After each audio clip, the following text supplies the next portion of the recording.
Evening all. How are we all doing?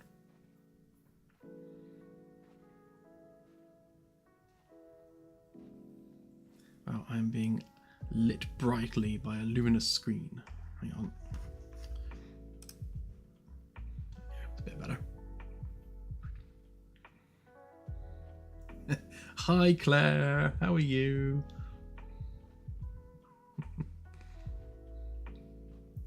I hope you're enjoying your delicious hot chocolate.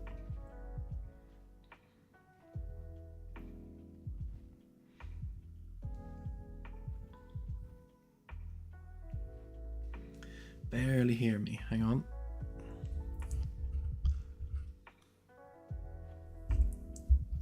I am turned up as high as it'll go.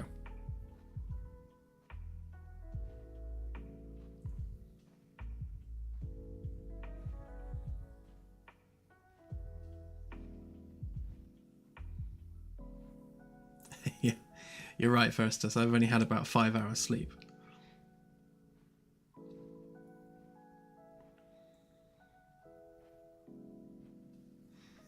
KK. So, of course, tonight is a special stream because we're doing our Christmas key giveaway. And this is very much thanks to Firstus and Delta, who have sponsored tonight's giveaway. So, if Claire is ready and everyone is primed, then we shall go for it.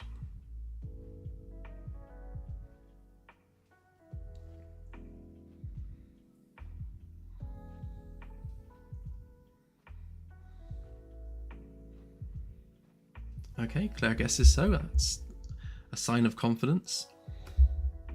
Right, let's switch to Mini-Me a minute. And we want that. My God, my eyes.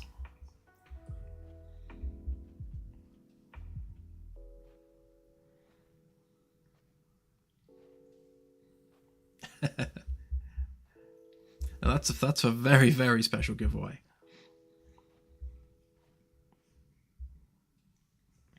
So as you can see, we've got 1 Rear Admiral to give away, 5 Captains, and 3 just keys.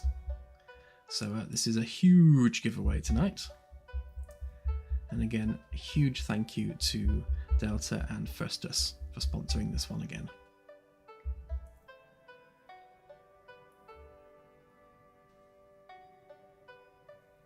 Sun? What's that? I never get any sun.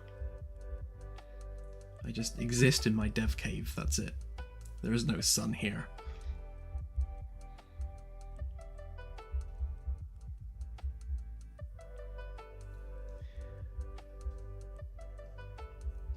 Okay, so I think everyone's pretty much here. I've got 50 people on the stream.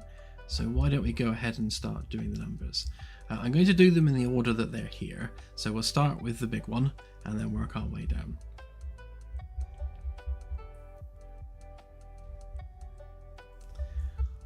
Let's have a look.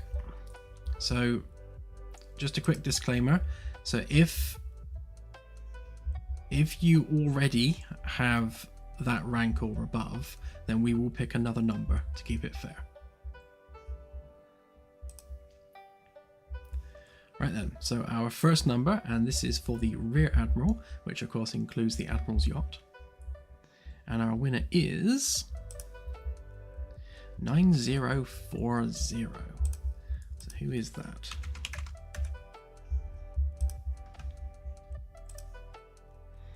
That would be Nate. So congratulations, Nate.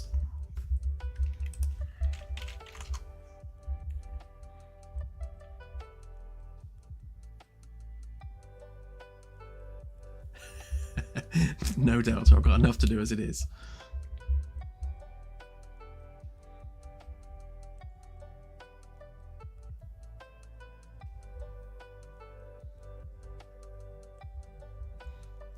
I'll just wait for Claire to give the all clear to proceed.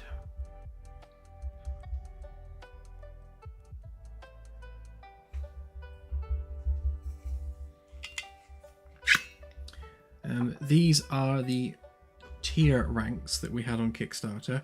So essentially, Captain is a key, plus all the captain perks, and obviously Rear Admiral is a few more perks, things like the Admiral's Yacht.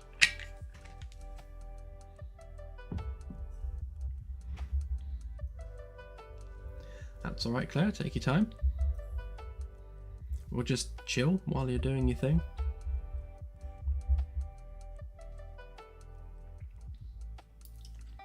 Ow, that's too hot.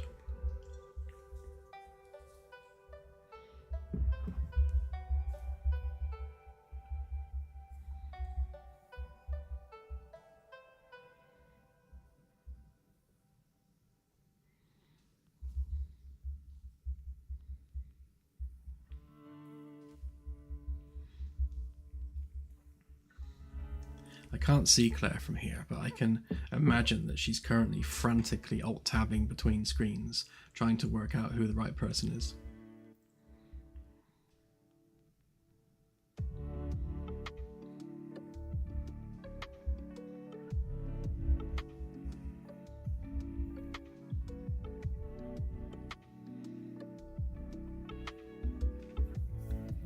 Hello Sutterad, welcome to the stream. Yeah, I got plenty of grey hairs. Right, Claire is done. So the next number for a captain tier is 4994.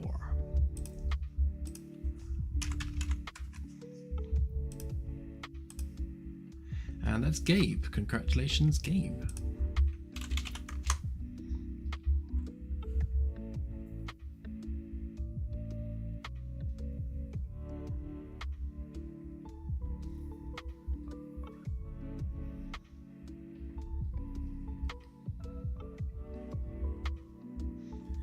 Again, just waiting for Claire to do her thing.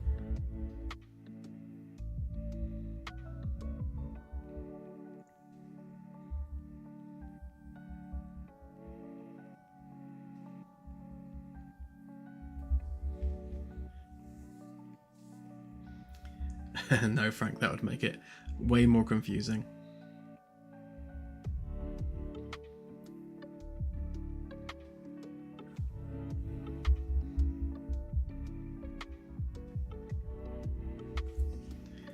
Okay, the next one.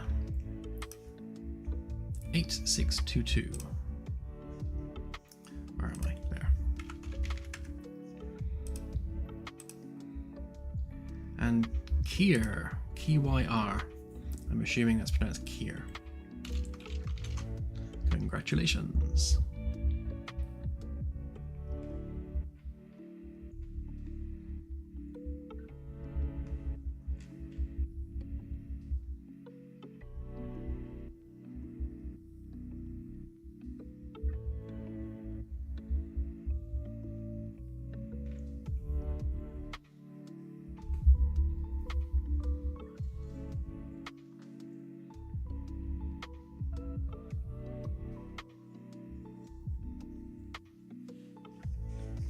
Okay then, next one. 1052.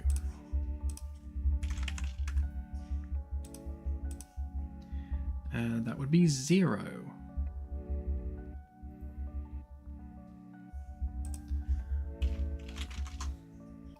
Looks like Claire wrote a couple of these in twice. Shout out to Claire, by the way, who copied these manually from Discord into the spreadsheet, all 360 odd of them.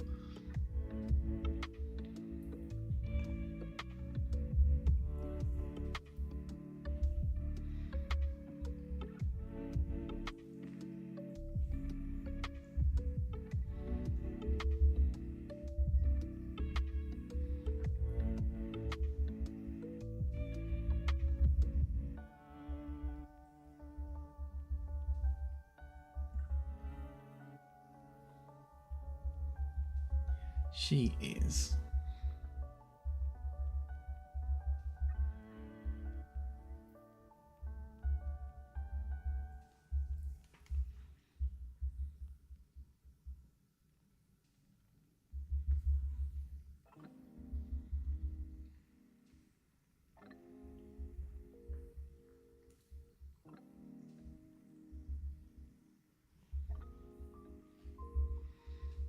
It is, although it's probably only 150 and Claire's just typed them all in twice. Okay, our next captain tier goes to 2474.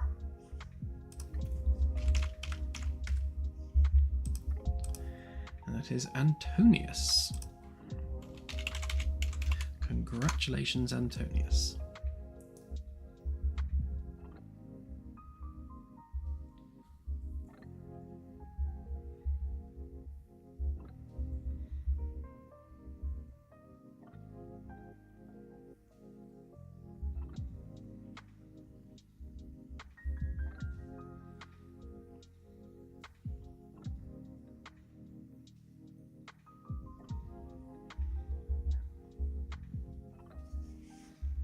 Okay, and our final captain tier goes to 4130, which is Toby. Congratulations, Toby.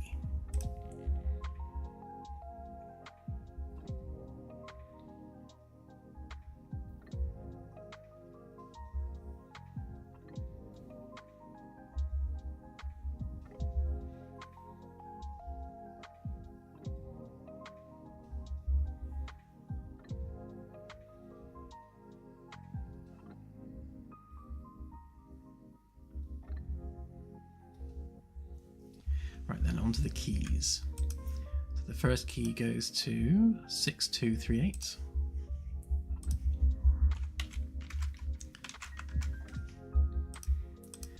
And that is 19 Dennis 79.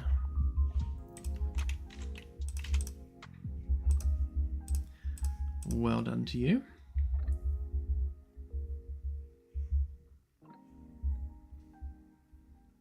I was just giggling at that name, Obi-Wan.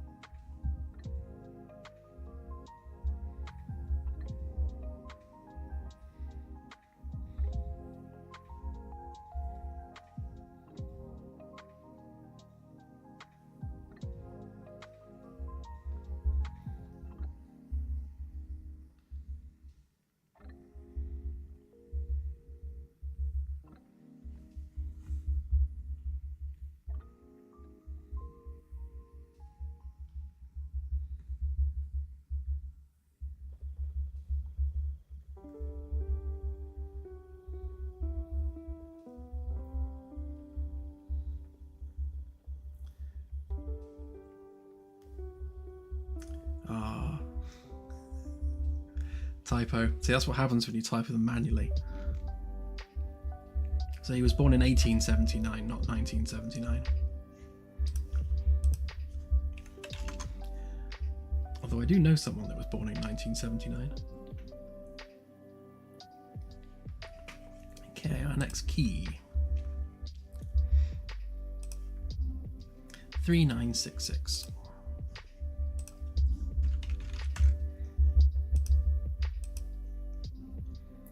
Sandworm, congratulations.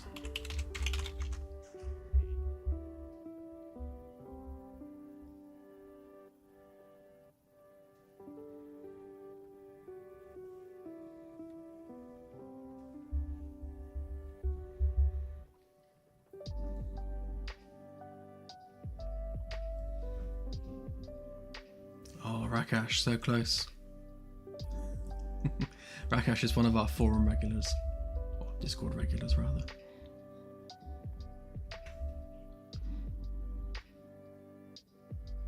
Right, last one. 3258.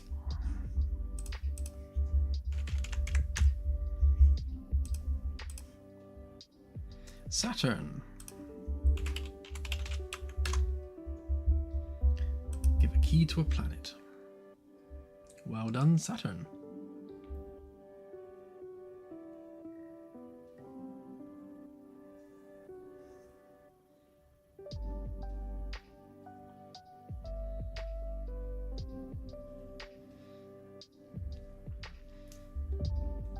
Okay, well, whilst Claire finishes that up, I will say thank you again to Delta and Firstus. You made this happen. This was a huge giveaway, so thank you very much for that. And I hope everyone enjoys your ranks and your keys. And we'll of course do another giveaway on the 1st of January, or rather the first stream of January. Unless I forget, and then it will be the second stream of January.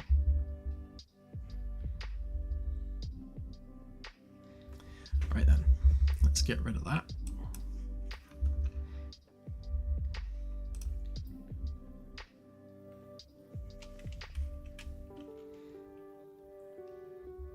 So I've just been pottering really over the past couple of days, just making a few bits and pieces.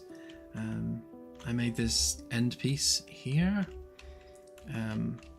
the side pieces here. I've done the door frame for the bulkhead. Actually, I seem to have forgotten the bolt holes on that, so I'll do that in a bit. And I've also filled these planters with pebbles. So I was thinking about the visual style of engineering and how it's a much more serious space compared to the habitation decks and the science labs and things. So I figured if we're going for planters and lots of foliage for the other decks, then engineering needs to be a little bit more hardy.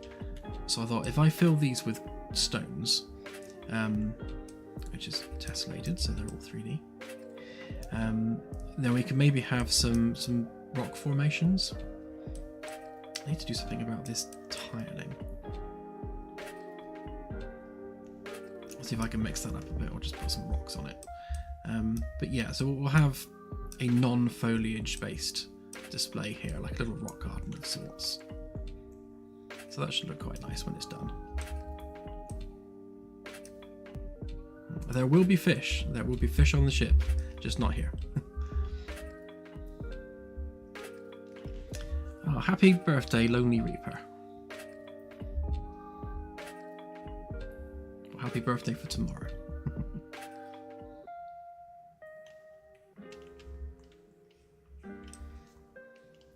Yeah, like a Zen garden, I guess. Something along those lines. So, you know, something ornate, just not foliage, because that's probably not really in keeping with the engineering space. It needs to be something that doesn't need much attention.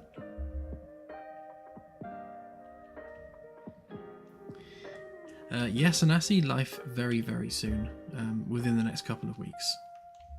Obviously, we're still working towards the 24th of December as our demo update day, so I'm trying to get as much done for that as possible.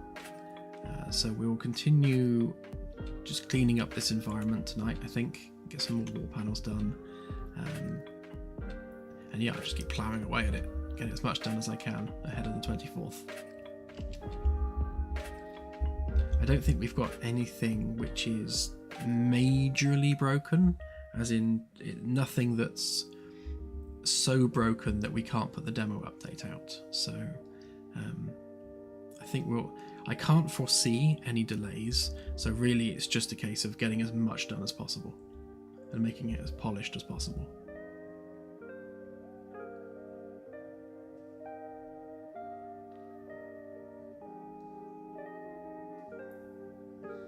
Yes, it is first. It's actually an airbed, so well spotted.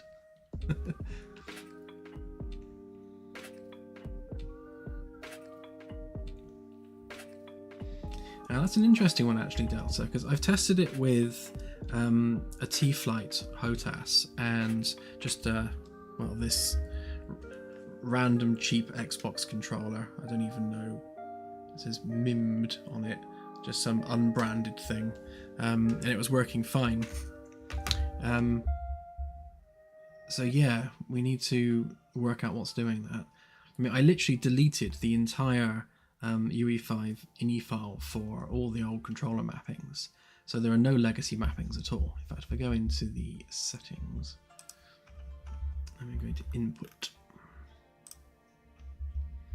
So we got no action mappings, no access mappings, and some of these configs here which I think was what was causing the problem with the previous one, is, you know, we've got things like dead zones that are configured in here, and these are all the defaults. So what I did is I created a brand new UE5 project and just copied the ini file over from it. So this is literally, you know, factory settings. I can't find anyone else that's having the same issue, so I've done plenty of Googling on the problem, and no one else is reporting mice pointers disappearing. Mice pointers, mouse pointers. What's the plural of that? Mouse pointers, I guess. But yeah, no one's reporting that with UE5. It just seems to be an us problem. But yeah, I mean, it sounds to me like it's a dead zone issue, but again, all of these configs are literally like UE5 defaults, so it can't be that. And that aside, on our input mappings here, so we're using advanced input, which comes with UE5, and the mappings don't have any controller input on them at all. So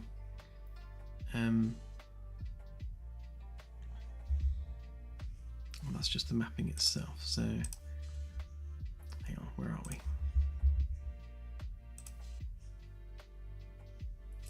So the on foot one. So none of these have any joystick mappings whatsoever. So how the joystick is affecting the mouse and menus is a mystery, because there is no input set up for controllers. Like none. There's none here and there's none here. So if we have no controller input set up anywhere in the configuration, then how are controllers messing with the mouse? It's a weird one for sure. But yeah, I will continue to investigate.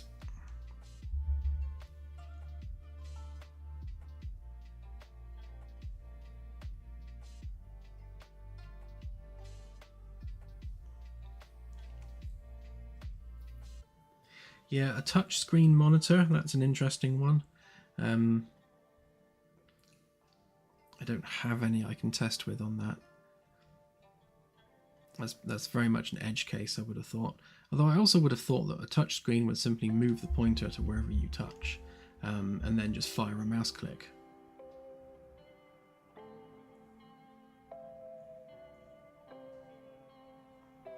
Hey, Ollie Nolly, welcome to the stream.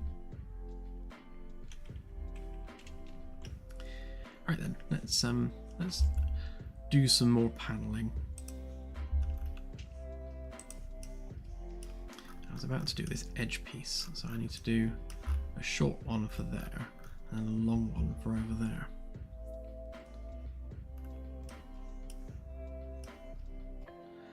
About halfway done, I would say.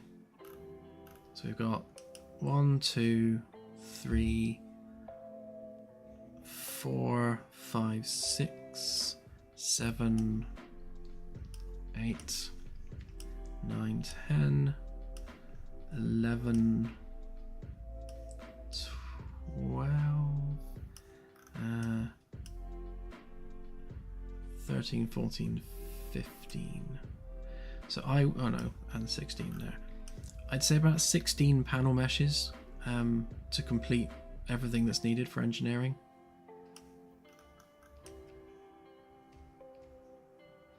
Hopefully I'll get them all done in time. Some of them are really, really quick and take 10 minutes. Other ones take a few hours. So, yeah, the door frame versions always take a bit longer because they're really fiddly.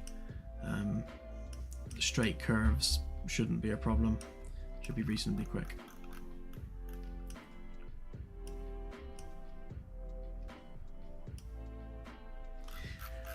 Yeah, so the maintenance tunnels will have new flooring on them, and they need their scale changing slightly. So as you can see, where the template is versus where these support struts are, you can see that they're not aligned properly. So I just need to redistribute these and then run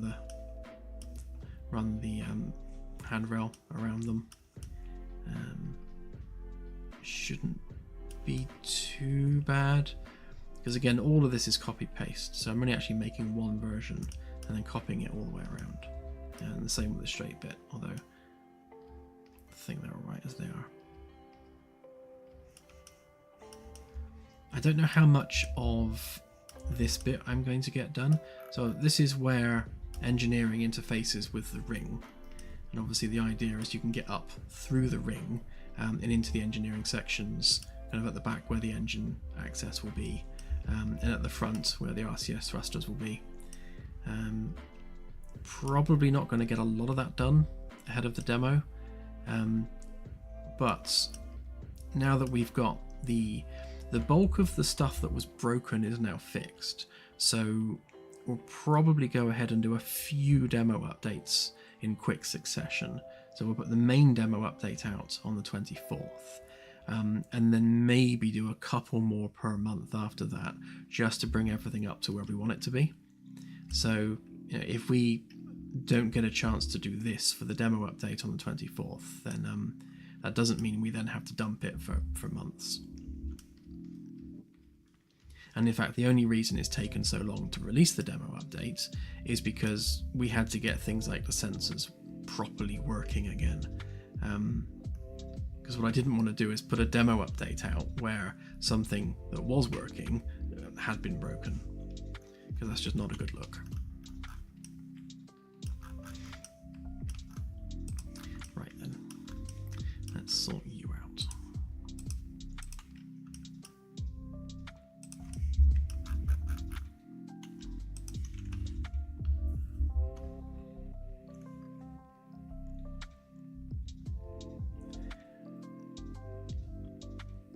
Oh, okay, first let's have a look. So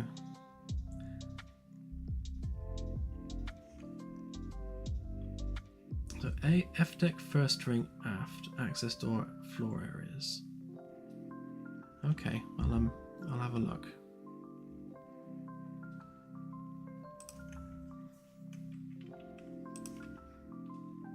So our bug ticketing system is open now in the dev build, so I encourage everyone to test and report, please, if at all possible, because the more we can identify and fix now, the better.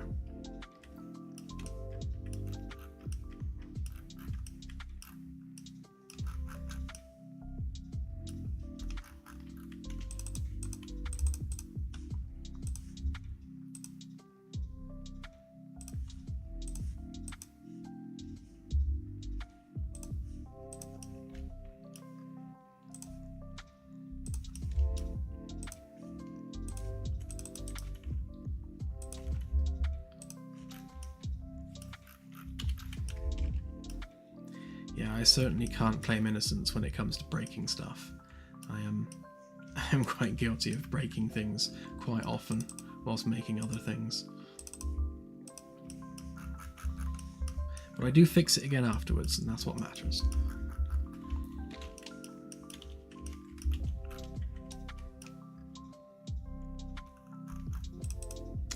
Ah, yes, thank you, Firstus. So F1, F2 and F3 are all not working in the latest dev build because of the aforementioned deleting of all the control mappings. So I was under the impression that I had them set up here under the defaults.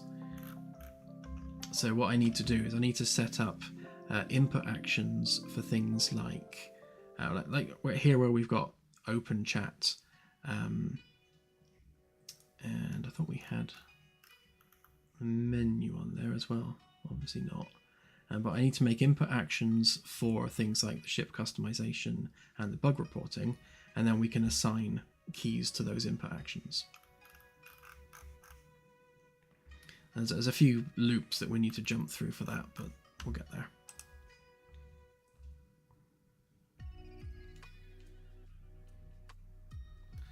Oh, hang on a minute.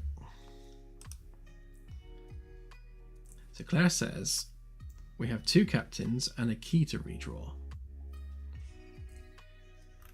Did we get a visit from Mr. Cockup?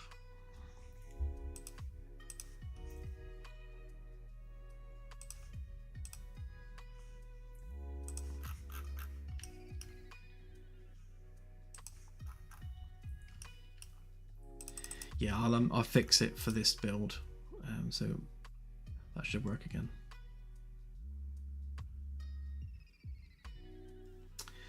Oh, okay.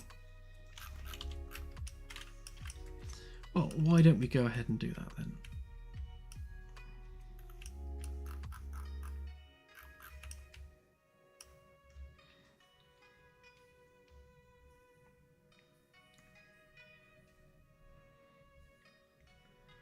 So the way we're doing the competitions is we open up a channel on Discord where everyone picks their key.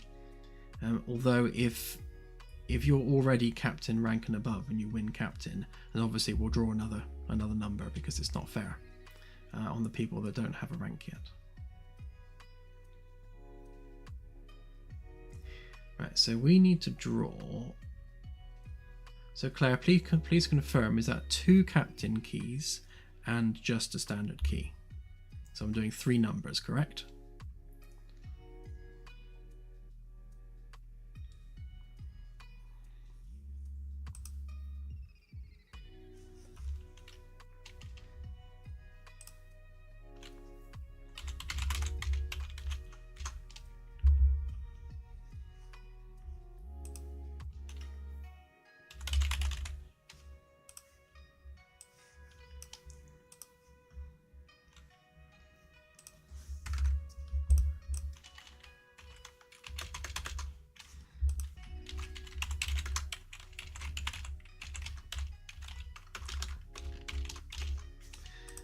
Okay, so 3 more.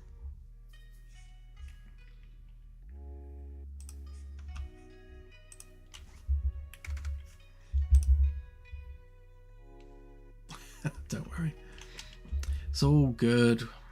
We can fix it. So, okay, so impromptu second competition of the night. Claire, can you please confirm that you are ready to proceed?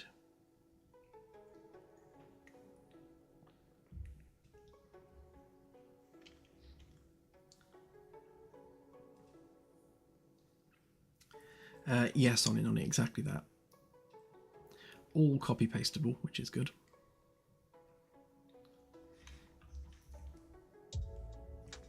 So our first second captain tier is going to go to 7640, which is the Doctor. But Doctor Who, we all ask.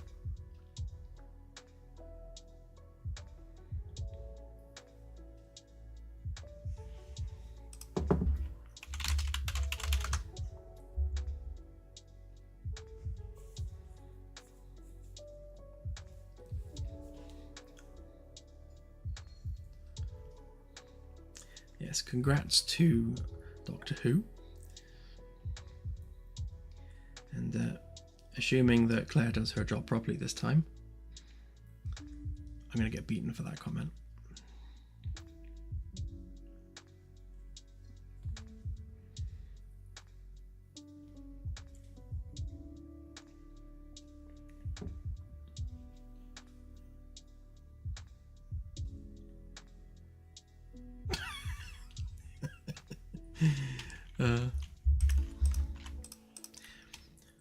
So this is tonight's stream. Sitting here drawing numbers all night. Okay, 24 this time.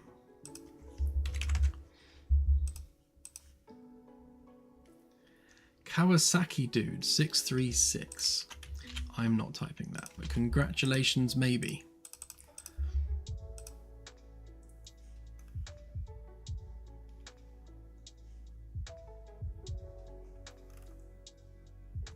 Hang on, why are there only...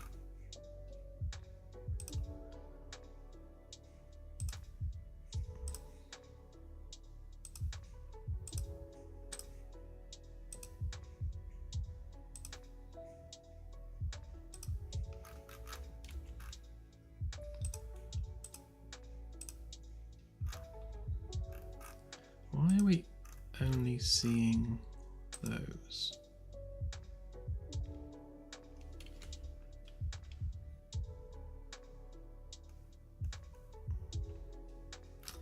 Hang on a minute, we seem to have lost a bunch of stuff here. Ah, there we go.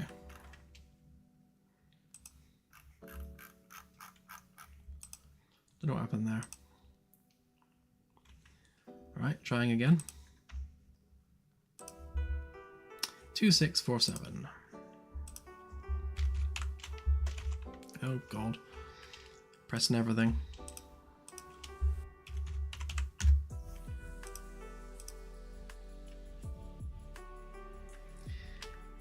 Veritissue. Congratulations, maybe, Veritissue.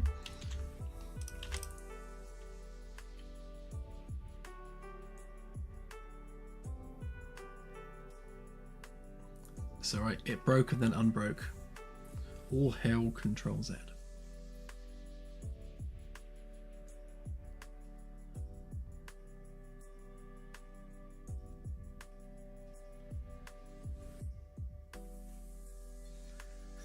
Hold.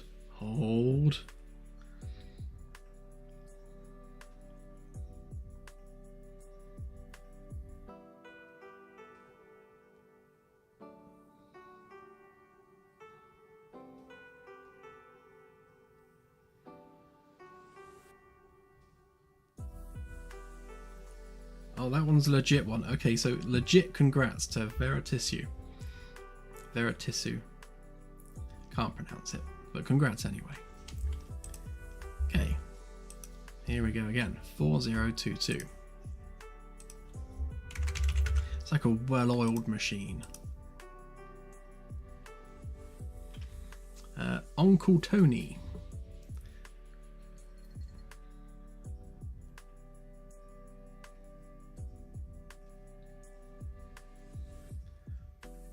I'm not saying congratulations yet. Let's see what Clara says.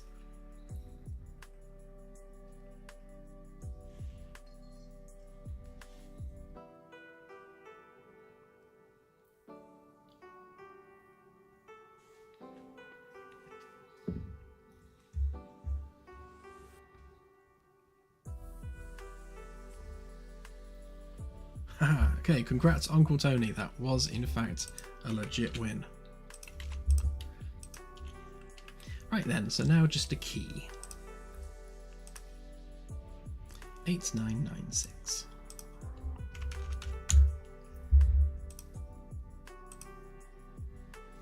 Jamie Lee.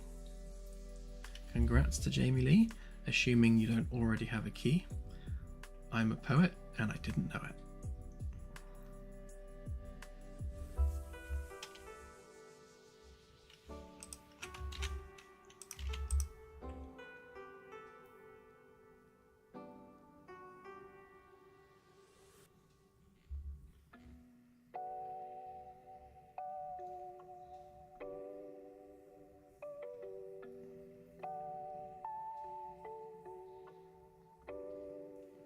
Ah, there we go.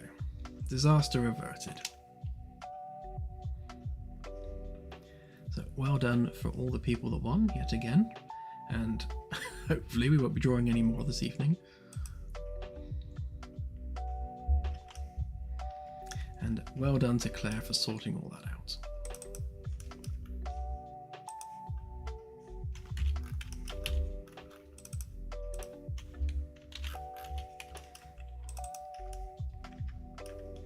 My philosophy in life is it's okay to break stuff as long as you fix it.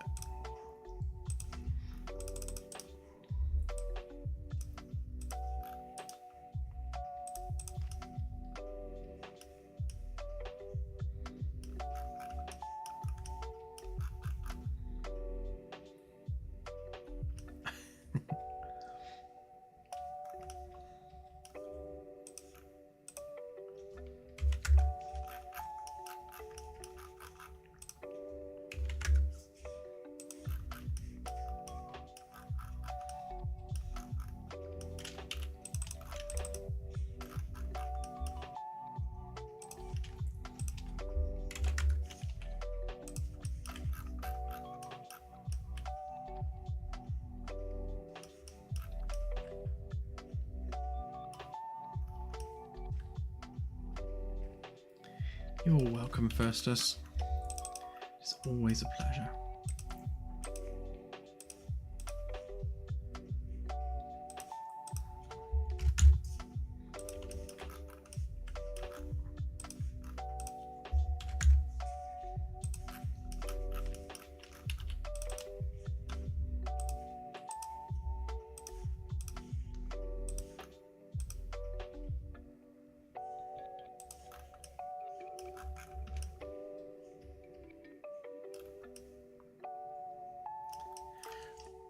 Ideally, I need to take that back more than that. So I think what I'll do is I'll chop that there.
Realise actually I've done the axes on this upside down.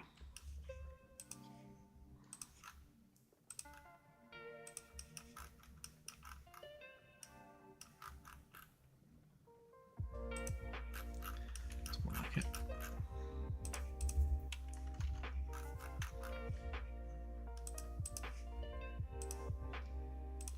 So I'm looking for that line there to be solid blue and not dotted blue. There we go.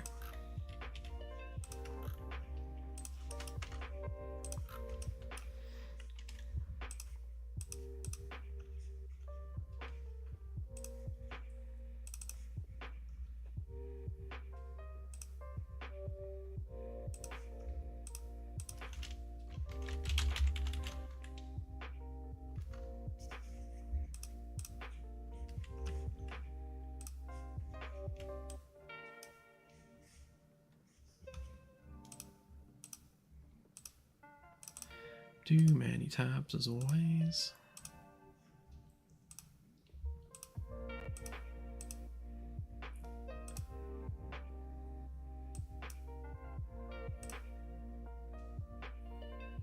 I need to re-import this. Yeah, I left a black little bit there by accident, so I'll re-import that in a sec. That one's done.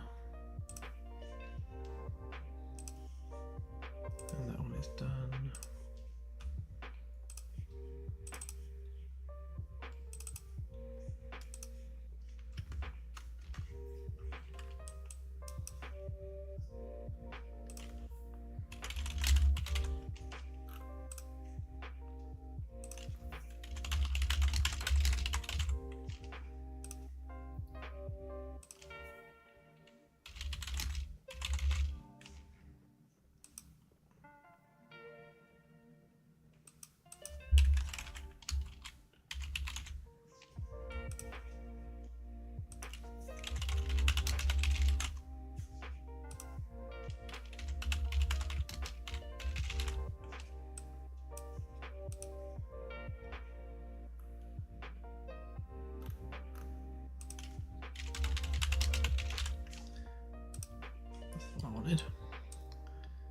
Okay, that's all good.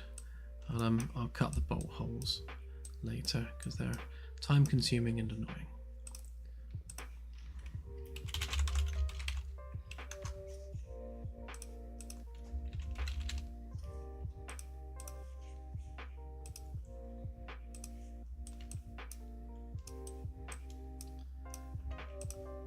Okay, I'll copy that one.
I'll line that up perfectly once we got the bolts on there.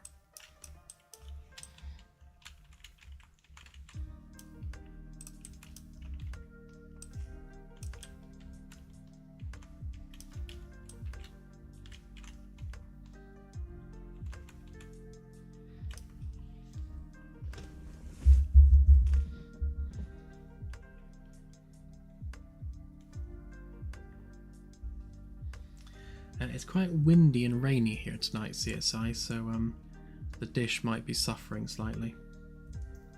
Now let's see what YouTube's saying. It reckons the stream is healthy, but you never know.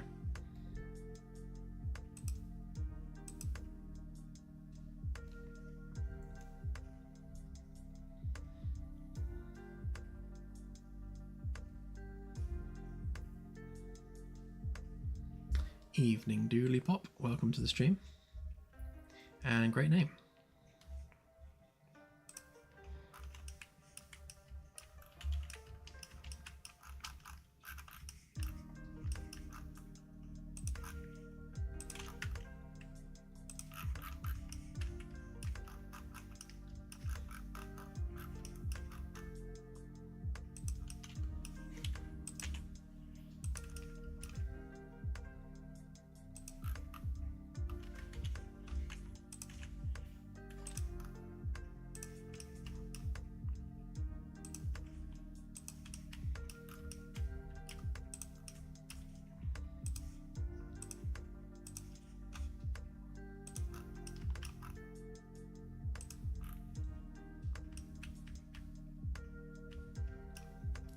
Yeah, I thought I'd impose my ugly mug on you all.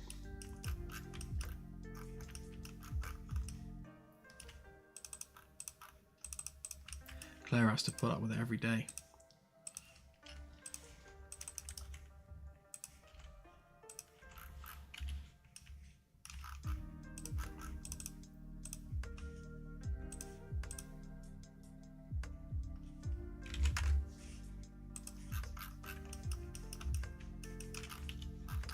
Forgetting to update this template, so I'll do it now while I remember.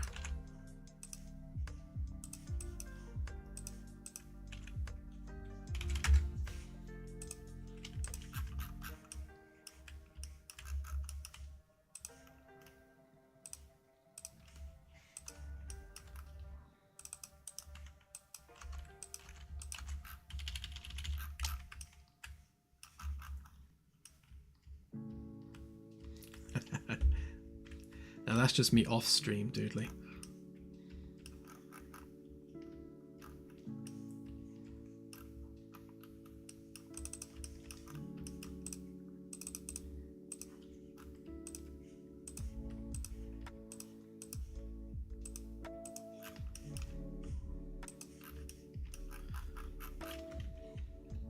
I don't yet own a tractor, but it's on my wish list.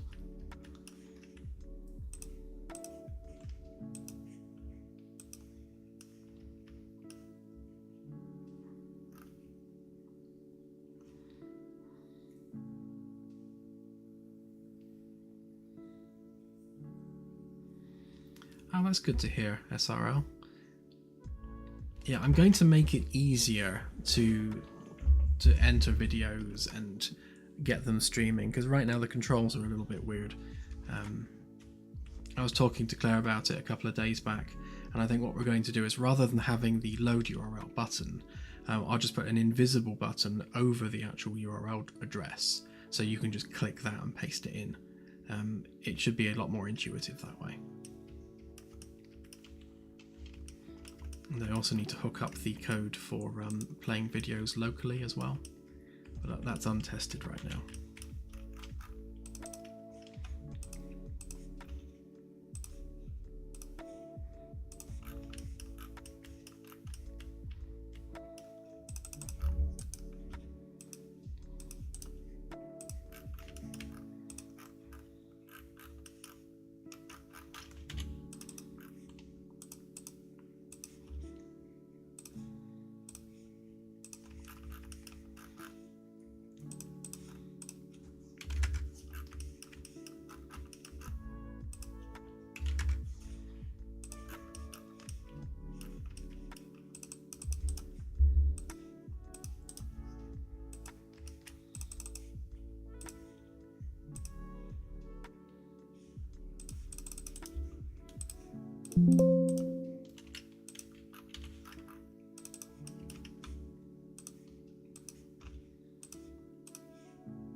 bad timing autosave.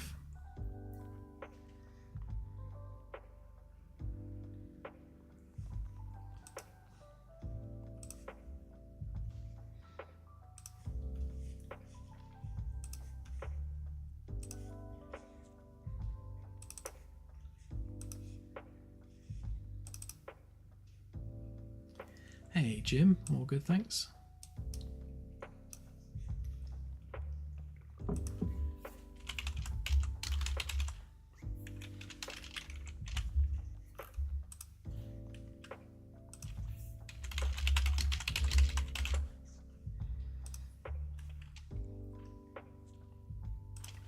I don't know whether it's possible in Unreal. What I would really love to be able to do is favorite some materials. So like where you've got in the content browser, you've got like a favorites list at the top there. It would be really, really handy to be able to just, you know, pick from a list of favorite materials that you always use. It seems like a basic feature that should be there already.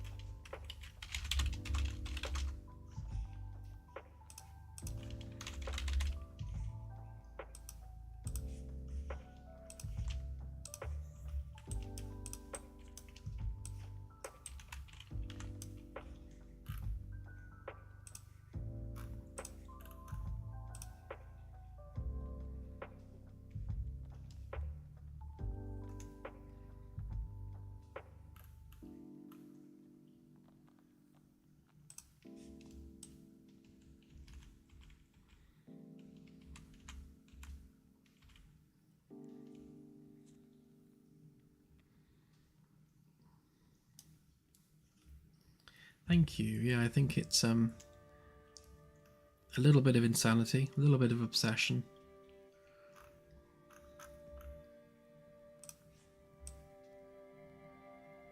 I definitely yeah,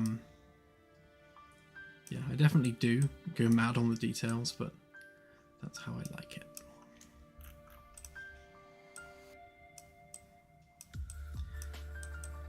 That's going to be annoying.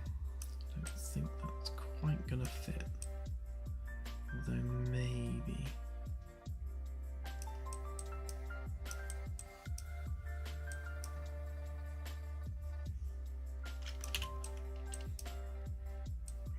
A bit too obvious.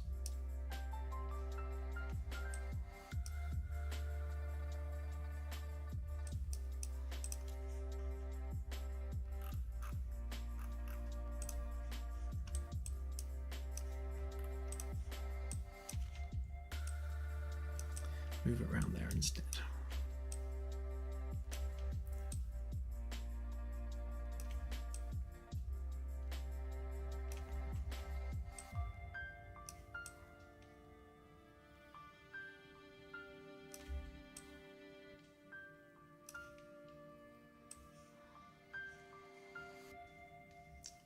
What's this one? This would be port. So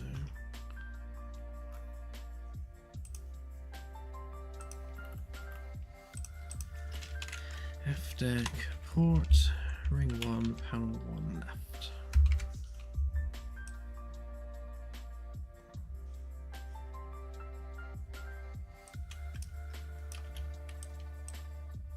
That does look weird having the label there. Might have to make it vertical. I'll play with that some more once I've put the bolt holes on it.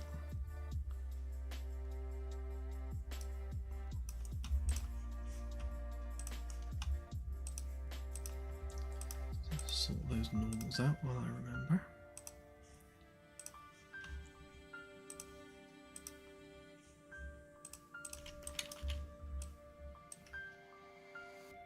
Better get some sharper edges.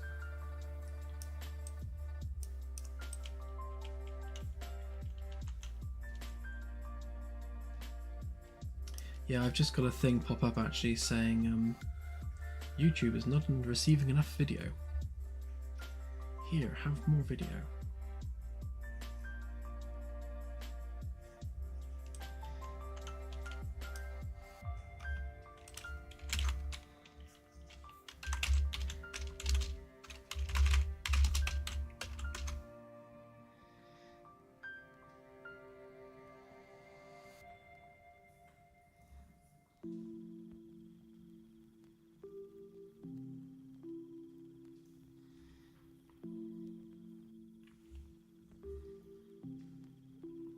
Looks reasonably good.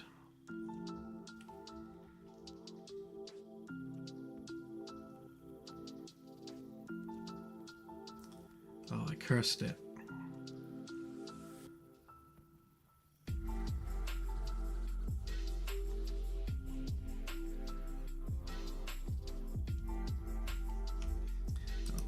We'll keep running with it, see how we get on.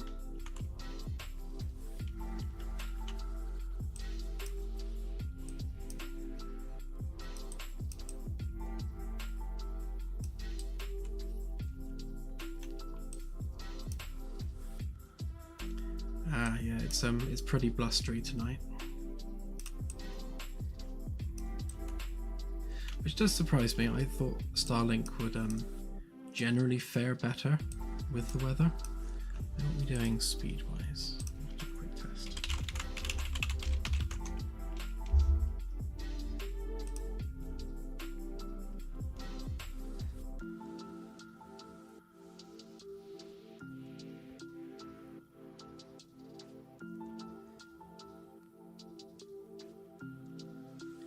Yeah, seeing about 90 megabit on the downstream. Normally that's around about 300.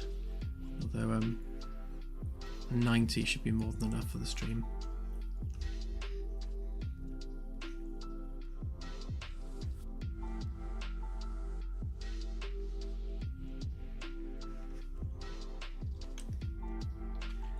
Right, let's copy this over the other side.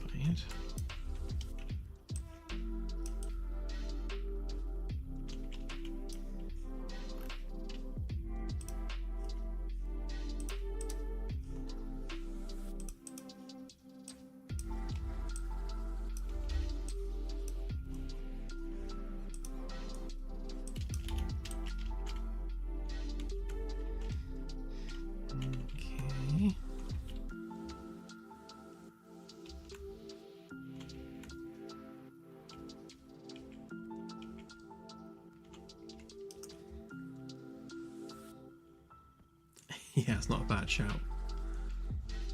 Our landline internet is actually reachable from here, so if it gets too bad, I can just swap Wi-Fi to the other one.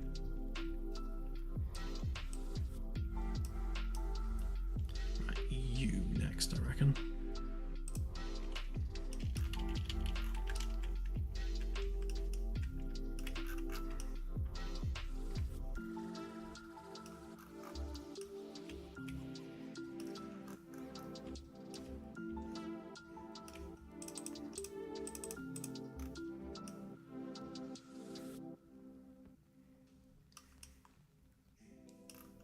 Remember whether I decided to cut through those corner pieces or not with the insulation. I think I probably will. I can do that after. You also need to cut the window holes in here.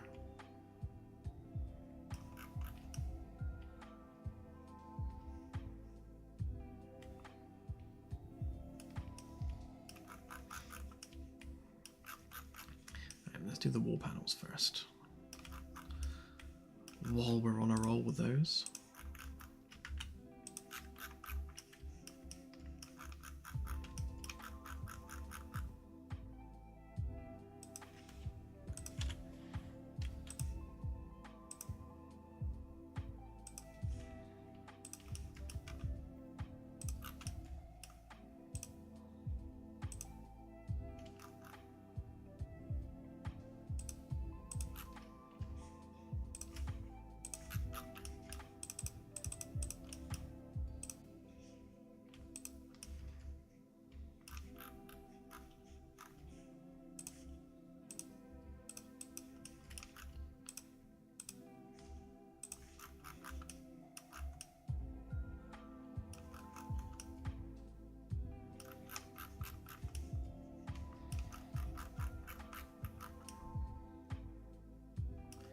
something I've neglected to do here is just there's a straight bit which is perpendicular to this line, and what I like to do is when I'm extruding along a path, make sure that I've got a perpendicular edge to start the extrude from, because otherwise the mesh doesn't line up very well. You end up with a situation where both edges of the wall panel mesh have this angle to them. So of course they meet at a point in the middle, so you get less of a gap between them. It's probably just me being picky, but much prefer to do it like that. Now you've got an exact perpendicular edge between this panel and this panel with an exact gap between them.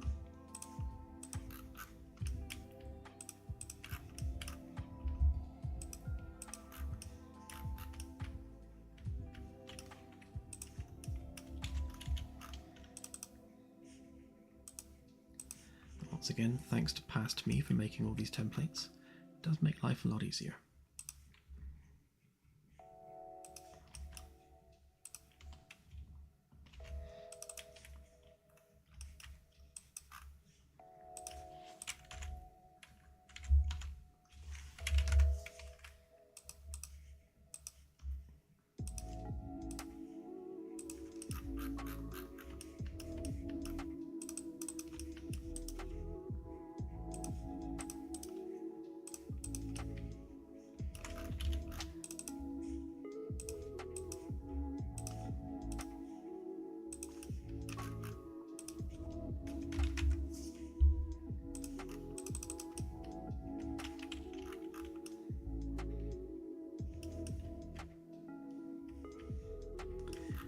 What's going on there?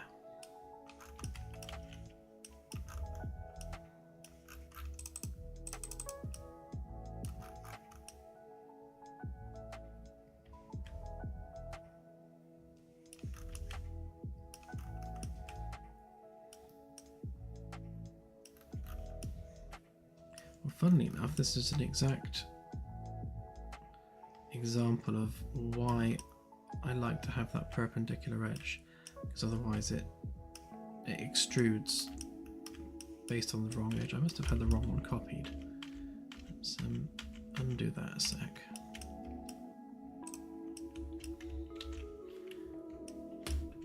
Make sure I got that one copied.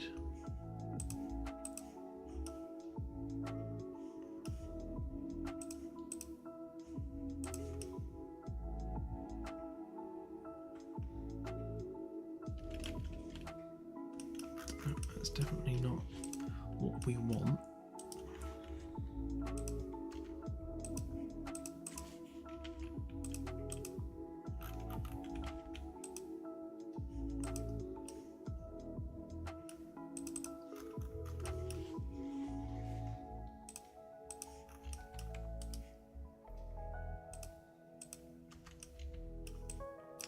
Oh, I see. We've got like a little tiny little bit of edge there, causing us grief.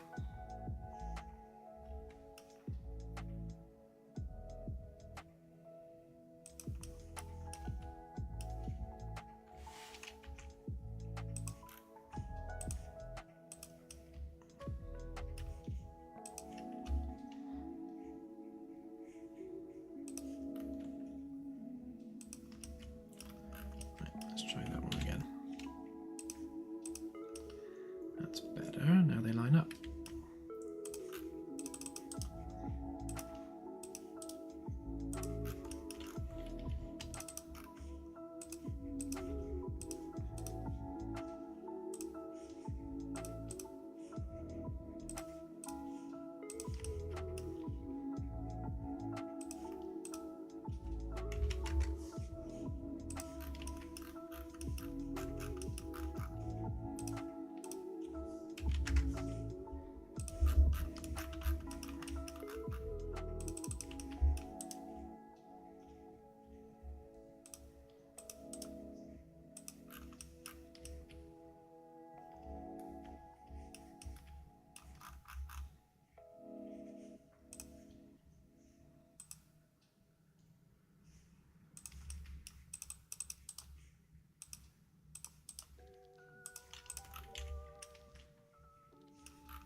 think the issue with that, Greg, is basically the setup time. So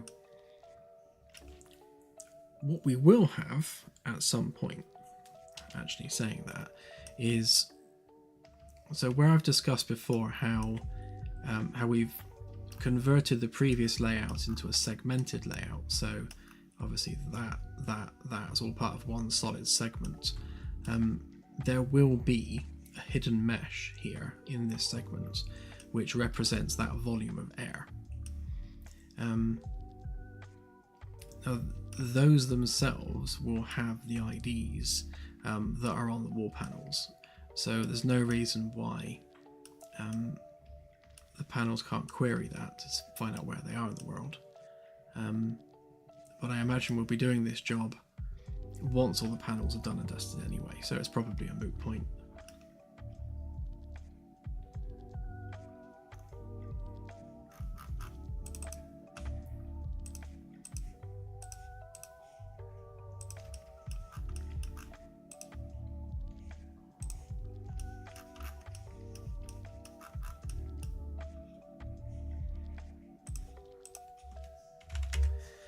Yeah, it is indeed.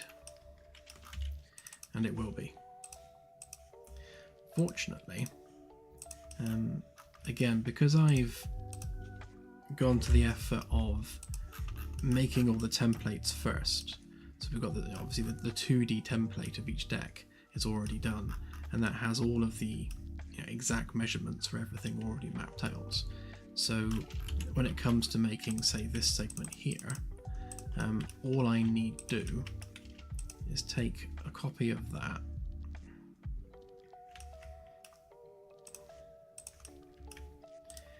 make it unique, basically get rid of the 2 wall pieces like so, get rid of that bit, get rid of that bit, make it all default color, get rid of all the stuff on it, do that. Right, and there's your segment done. So, I mean, that's how quickly we can do the segments. And then obviously those segments just pop down into place, like so. And that's now that volume of air. And then we'll use these as collision volumes. So we'll be able to manage various stats and statistics for this volume of air, everything from air pressure to temperature, and whether or not it's on fire and that sort of thing, or whether it's poisoned. So if there's a poisonous gas on the ship, it would go from segment to segment. So each one of these will have awareness of its neighbours, and it will pass.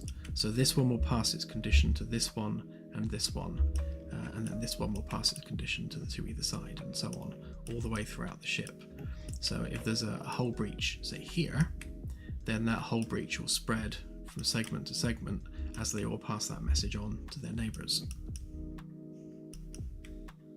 It's a fairly rudimentary brute force system, but it will definitely do the trick.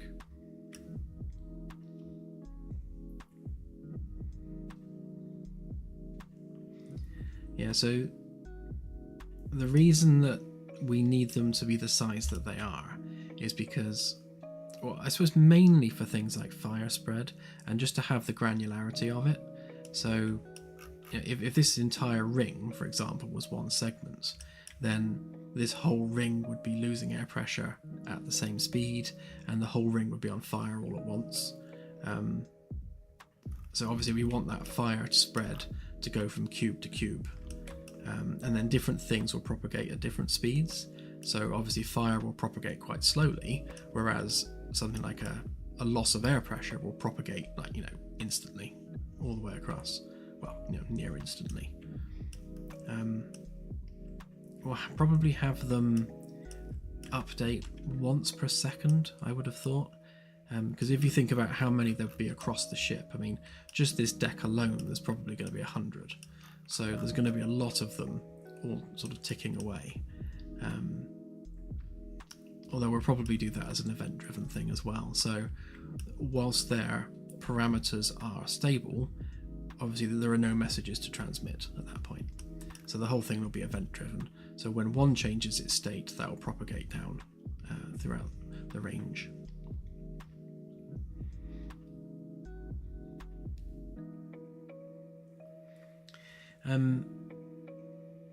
Good question, Delta. So we can definitely use this as a fog volume as well. So if you had something like a smoke bomb, then we could change the density of the fog in this cube with diminishing returns as it goes along. So maybe as a time-based thing, so maybe for the first 5 seconds it propagates at its full strength, and then after those 5 seconds have passed, it starts to dissipate as it transmits. So every time it passes its fog state to the next cube, it removes a certain amount from that float value. There are lots of things we can do with this system. Essentially, any shipboard state that we want to pass around will pass around through those segment cubes. And then say, if you're the player and you're standing there and you have like a handheld tool perhaps that has a temperature reading on it, it will give you the air temperature based on the cube that you're standing in, and air pressure, and anything else of relevance.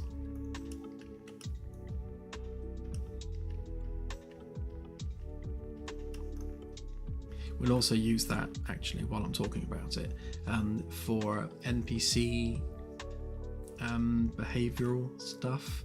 So we want the NPC performance to be based on their mental health as much as their physical health.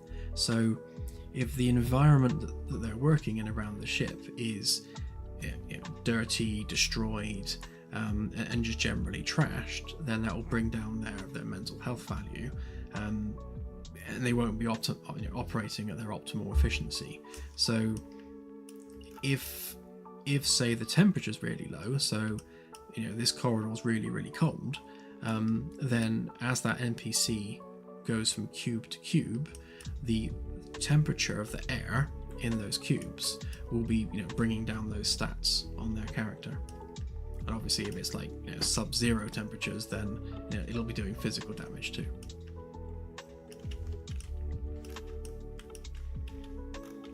Hopefully all that makes sense.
That's very oddly not coplanar. That's weird. Those joins shouldn't be there.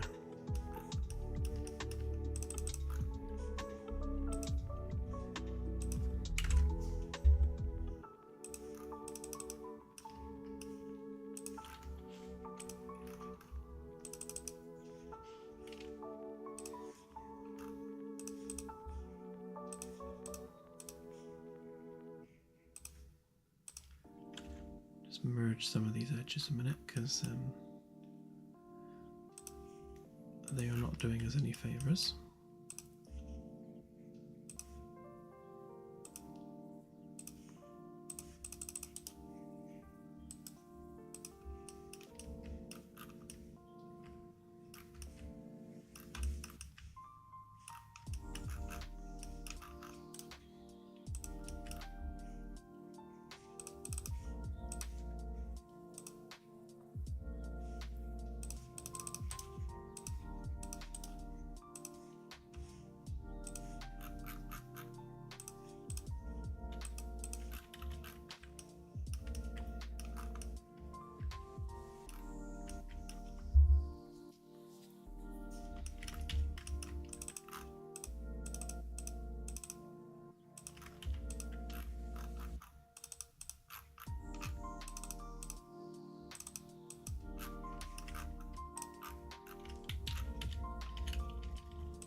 All good, thanks, Delta.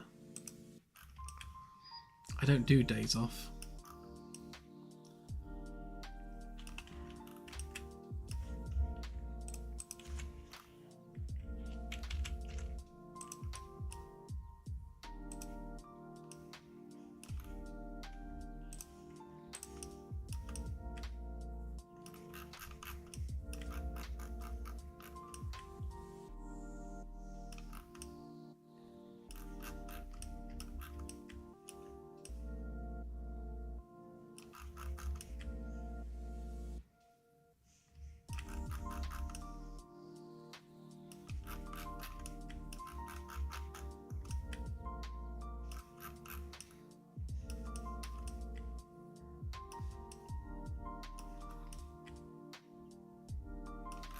Very true.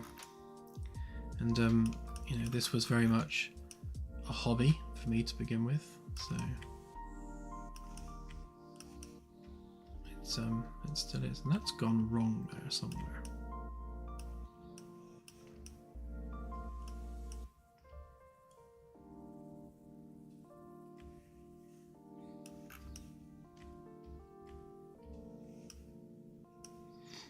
So that extrude can't have been straight, basically. That would also explain why we had some weird elevation change here as well, because that's also on the wonk, because it's flat against the edge there, and it's coming away there.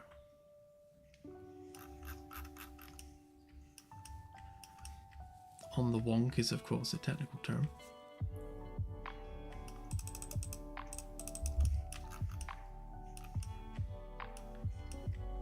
Yeah, because that should be coplanar all the way across there, and it's not.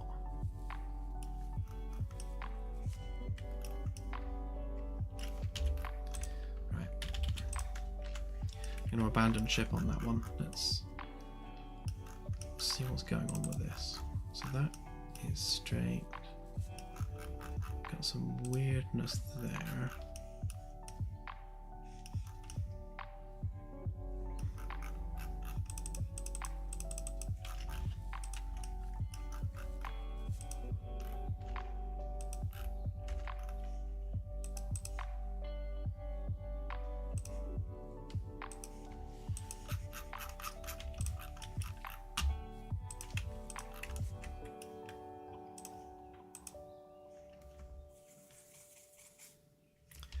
Going to fix this template before I do that one again.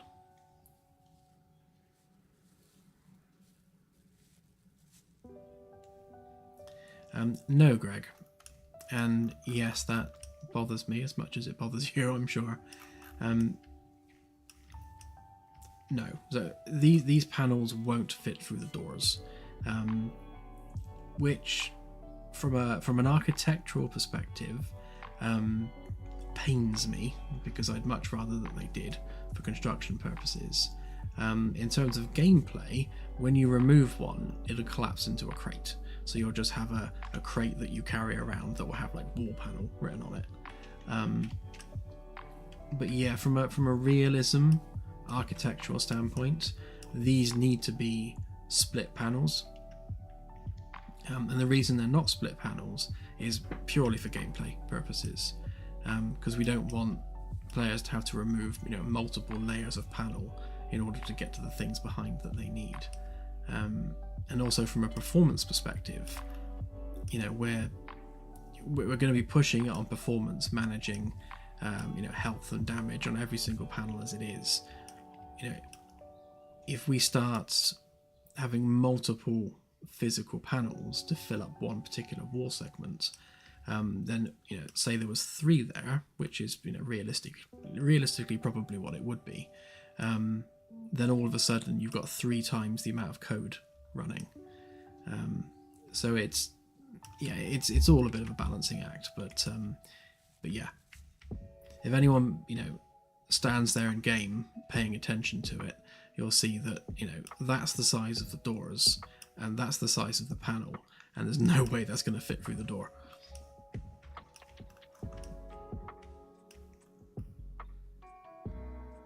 That's it. They're like concertina ones. You just kind of fold them up. Or they're made of rubber. Yeah. Yeah, nanotech panels. Let's just pretend they're floppy and you can bend them.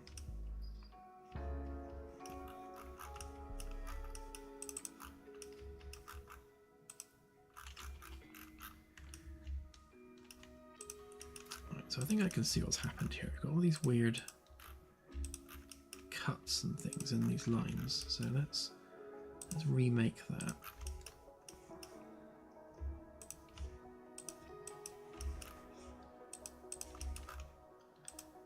So that's a nice solid single segment.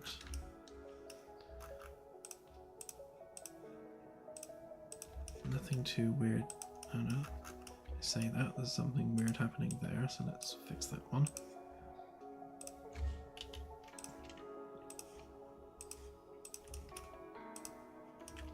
Oh, and there as well.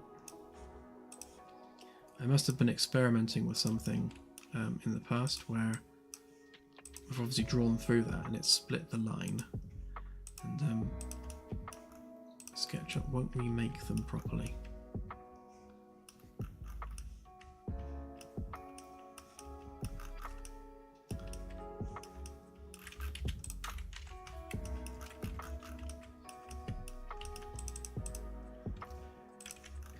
Right, and just to satisfy my curiosity, right, that is coplanar with that. Out of the way, random Steam friend. That is coplanar, that's coplanar.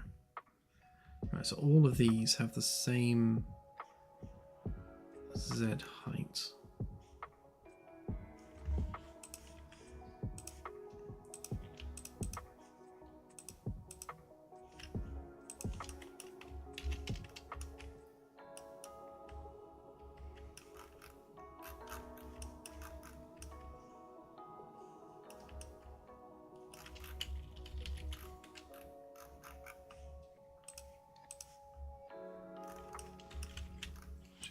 There's no old lines hanging about.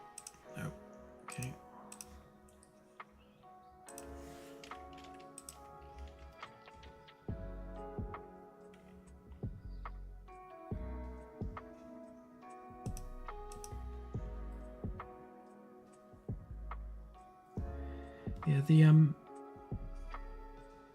Yeah, rubber walls would make the ship quite dead sound-wise. There'd be no echo.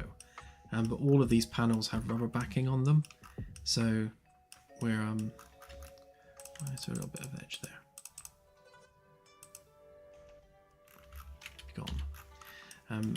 Yeah, so the rubber backing on all of the panels, you know, interfaces between them and the metalwork of the ship, so there shouldn't be any like sound vibration from these panels because they are deadened as much as possible. These are the sorts of things I think about.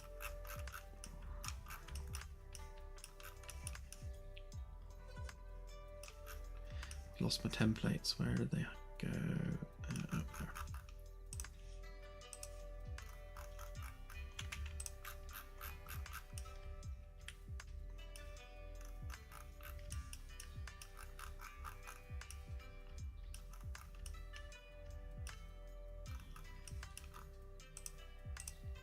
That's it. Bouncy walls.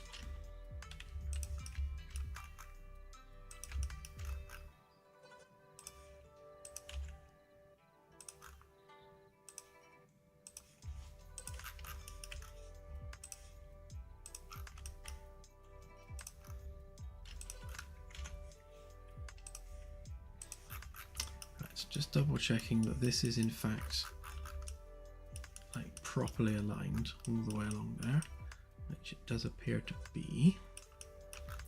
So any issue with it did come from the extrude. So we grab that then.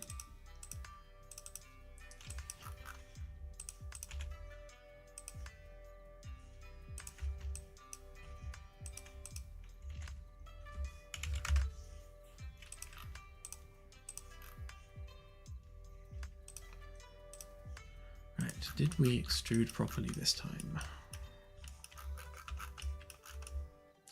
Yes, we did. That's much better. And are we aligned? Yes, we are. That's more like it.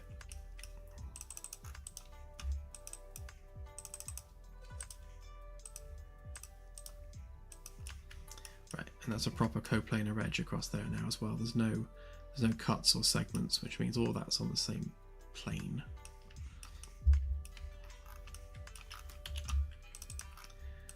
No idea what went wrong last time. It must have just been some elevation there that I didn't spot.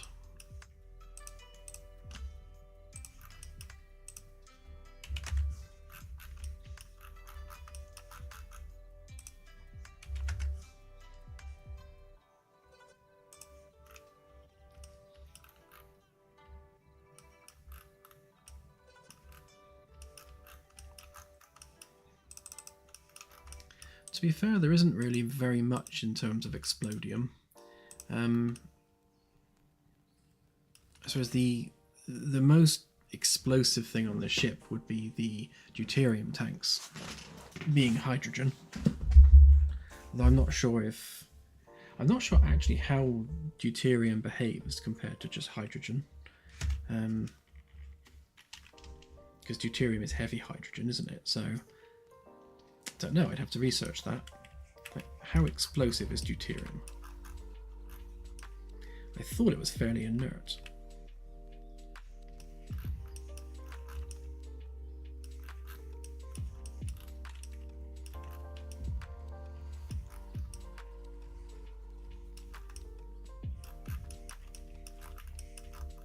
Obviously the other fuels on the ship are going to be things like argon, obviously helium for cooling, and helium-3 for the reactor fuel, and probably argon for the thrusters.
Okay, so don't smoke around the hydrogen tanks, I think is what we were saying here.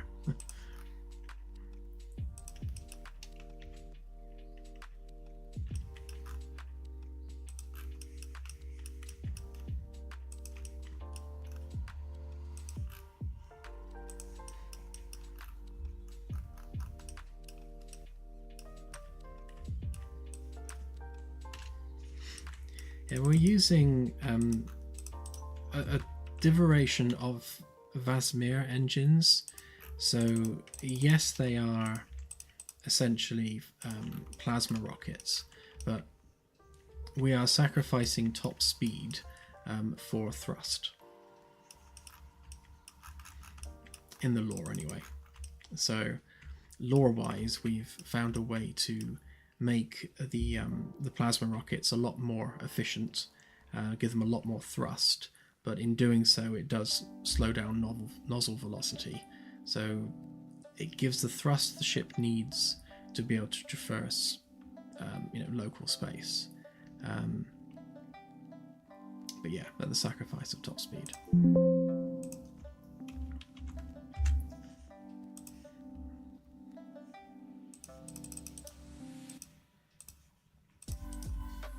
We'll do a proper deep dive on that once we build out those engines.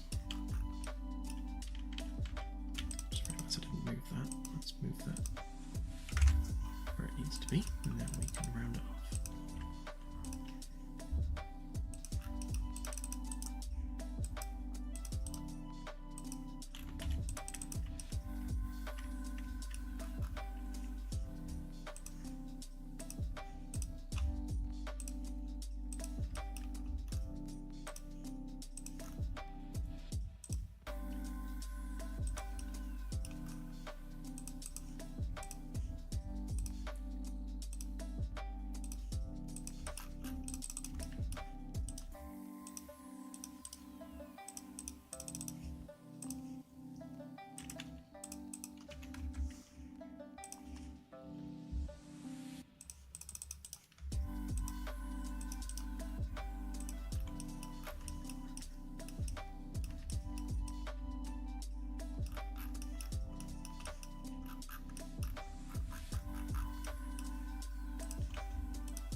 Okay, that's better. That panel's now exactly where we want it to be.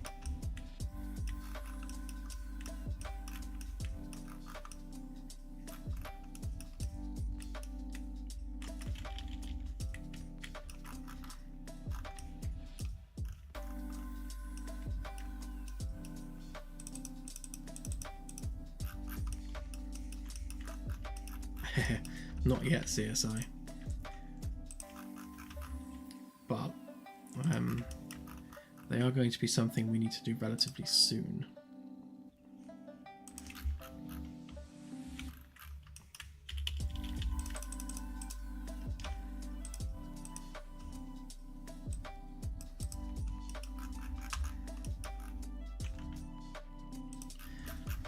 See, a lot of the things we kind of have like a chicken and egg scenario. So we want to get Wormholes into the game because that's quite a cool addition.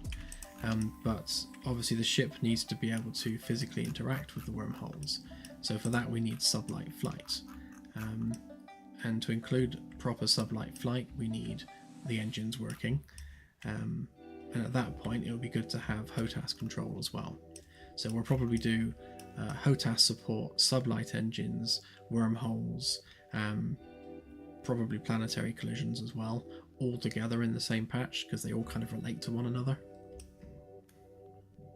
So that's probably going to be patch cycle 227, I would have thought, where we do that, because 226 is going to be about the bridge and getting in some of that sort of captain gameplay with some NPCs to order around.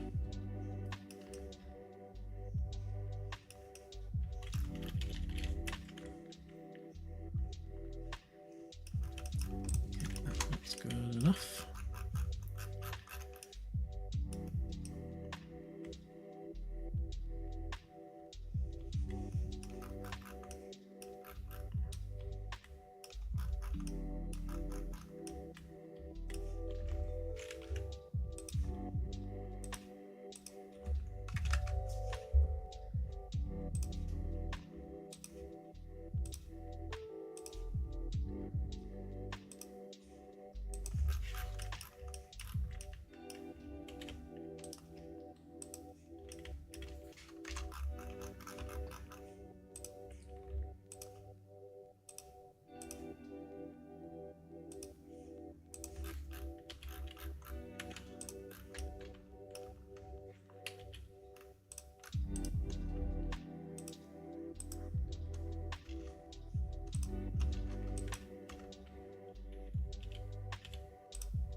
Okay, so blah blah blah, wall panel, ring 1, F deck, T corner.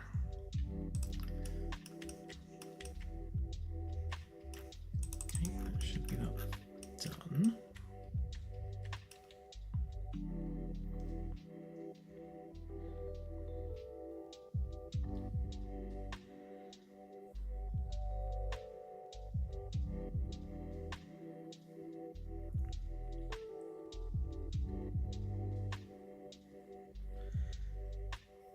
Yeah, refueling is an interesting one as well, because technically, if we've got planet collisions and sublight flight, then we could actually look at doing the refueling mechanics around gas giants, but we don't want to cram too much into a single patch because, well, that's probably our biggest failing with our development cycle is a tendency just to put too much in each patch cycle.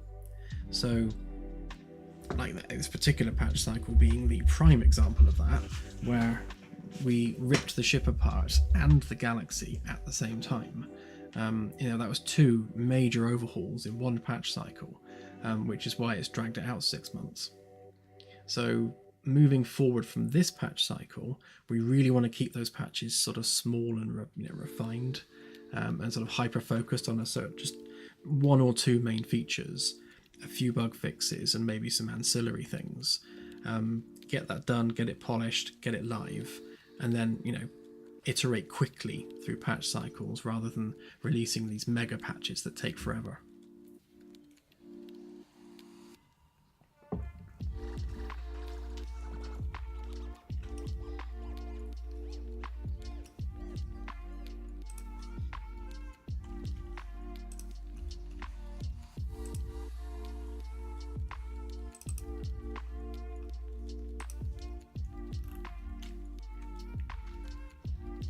Yeah, we definitely want to make provision for multiple different ways of refueling the ship. So ploughing through a gas giant's atmosphere is basically the easiest way, but mining an asteroid, or even like an icy asteroid, will probably have a much higher deuterium concentration, so you'll get more that way, but it's a lot more effort because you've got to obviously get the mining rig over there and park up next to a suitable asteroid candidate. The same with taking a shuttle down to say a water world surface, taking a shuttle down to the ocean, and maybe scooping some deuterium from the water there. It would be nice to make that possible, but again, just flying into a gas giant is generally the simpler approach, but we're all about options.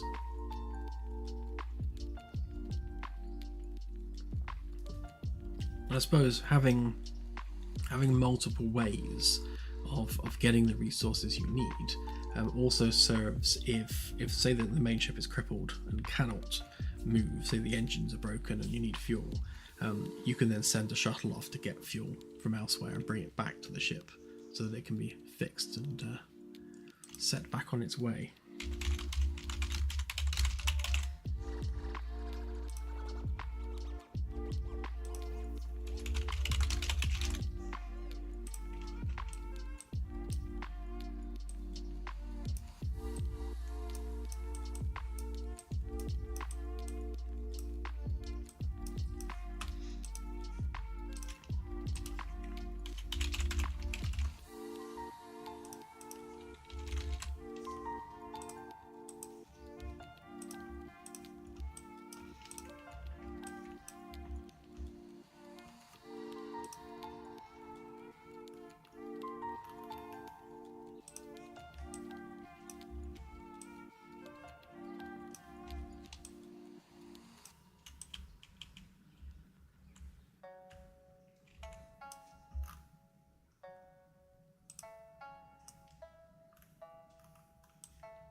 Yeah, these will have bolts. I'll do the bolts off stream because they're kind of fiddly and time consuming.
Yeah, still not sure what to do about those ones.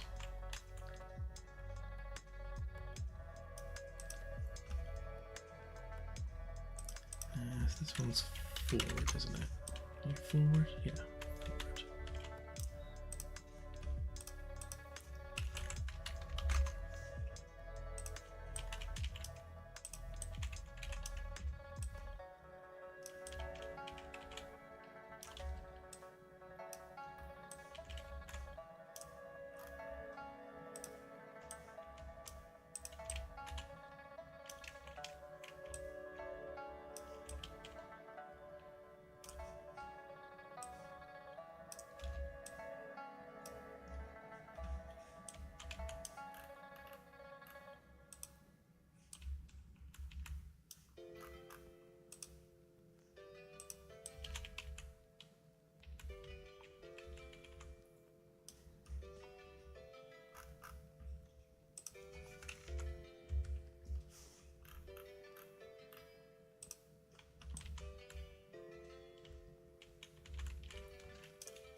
Good question, actually, Firstus. I think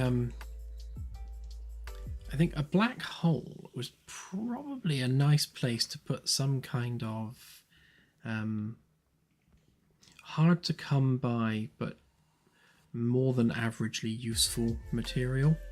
So, say there's a particular piece of hardware that you may have unlocked from an alien species. And the fuel for that hardware could be a component which is only found around the severe gravitational shearing of black holes. So keeping that device fueled becomes challenging because you need to extract those resources from a relatively dangerous location. That could be quite fun.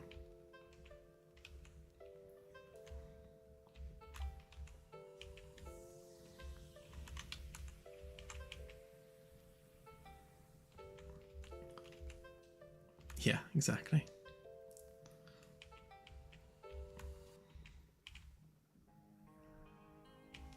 Bit like unobtainium.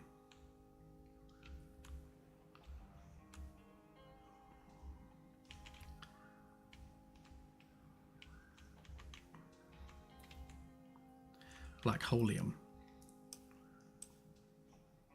Let's do these ones. Should be quite quick and simple.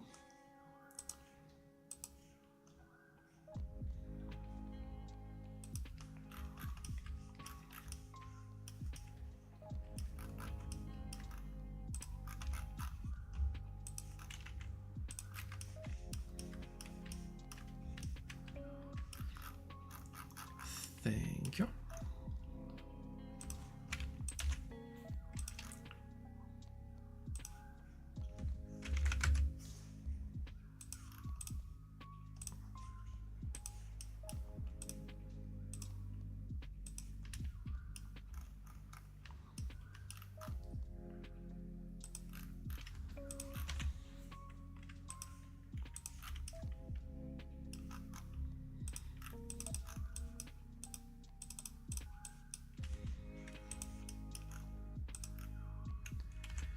Yeah, we've got no plans for build basium, but build shipium, quite possibly.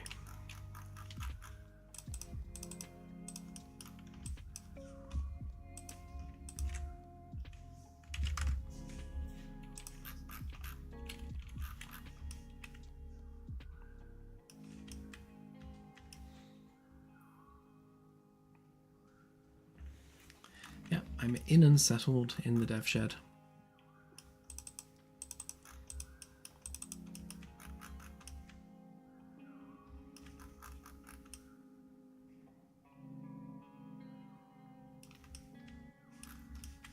Okay, why do we have a disparity there of edge?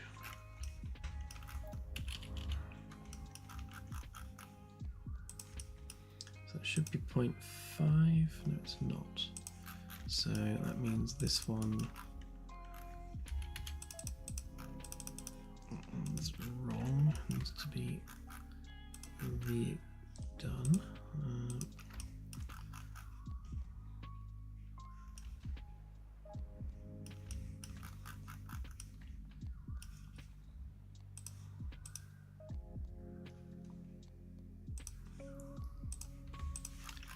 Okay, 4.5 to there.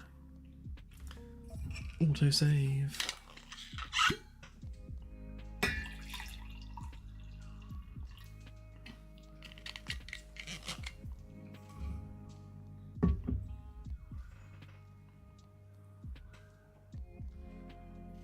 Ow. I always forget how hot that is.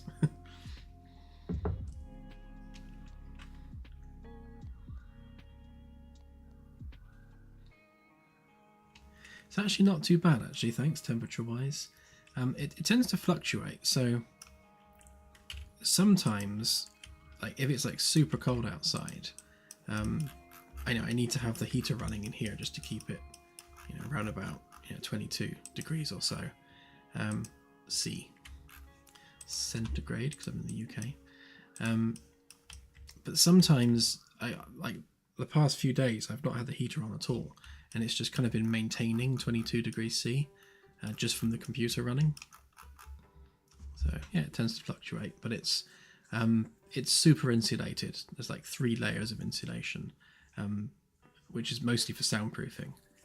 So it should stay cool in summer and warm in winter, hopefully.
Ever so slight misalignment there, so I'm going to modify this out of the way a bit. Are we a component? Yes, we are. So do that up there where I haven't got other geometry muddying the waters.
Hey, Archer.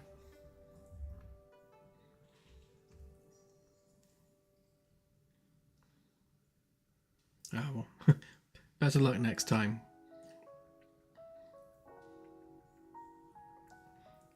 We're doing another giveaway, obviously at the beginning of January, so hopefully you'll have better luck on that one.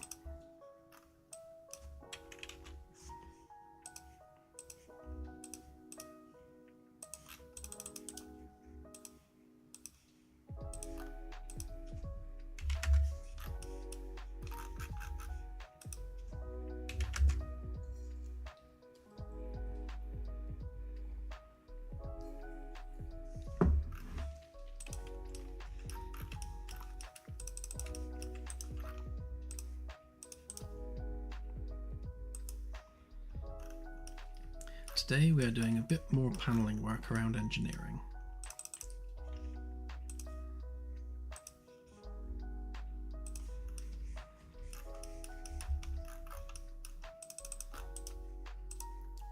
Basically just cleaning and tidying it all up, ready for the demo update. These are all these menial, annoying little jobs that need doing.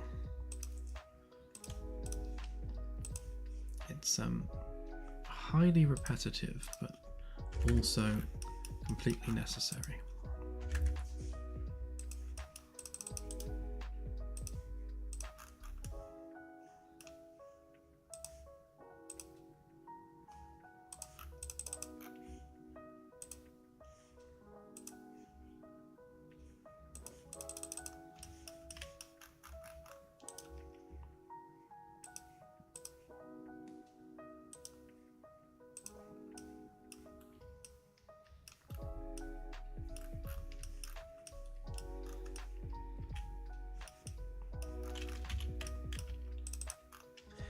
Yeah, actually I've built one CSI, so I'll show you in a sec because I should still have it.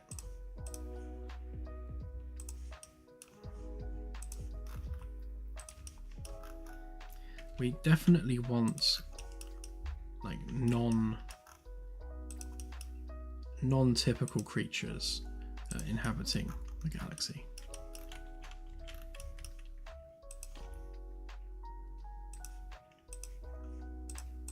Obviously, you know, the human's idea of what life is doesn't necessarily match you know, the diversity that can be found out there. So we want to reflect that in life which is very different from what we're used to.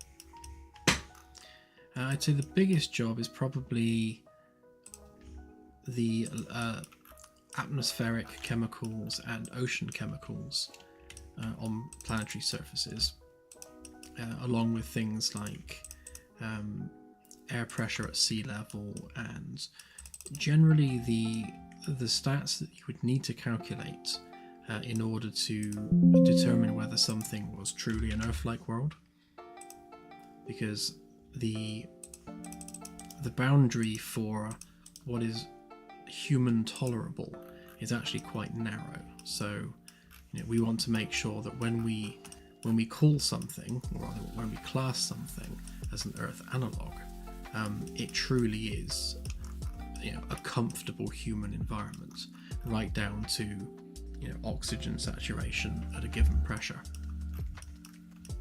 and all that needs calculating. Probably, I'd say almost certainly, not going to get that level of detail in for the demo update.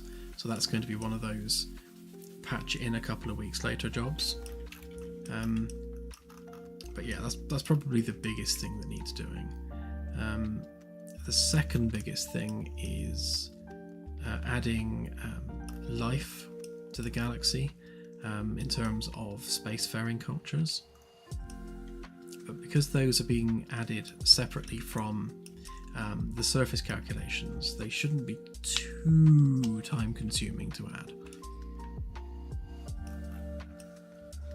he says tentatively.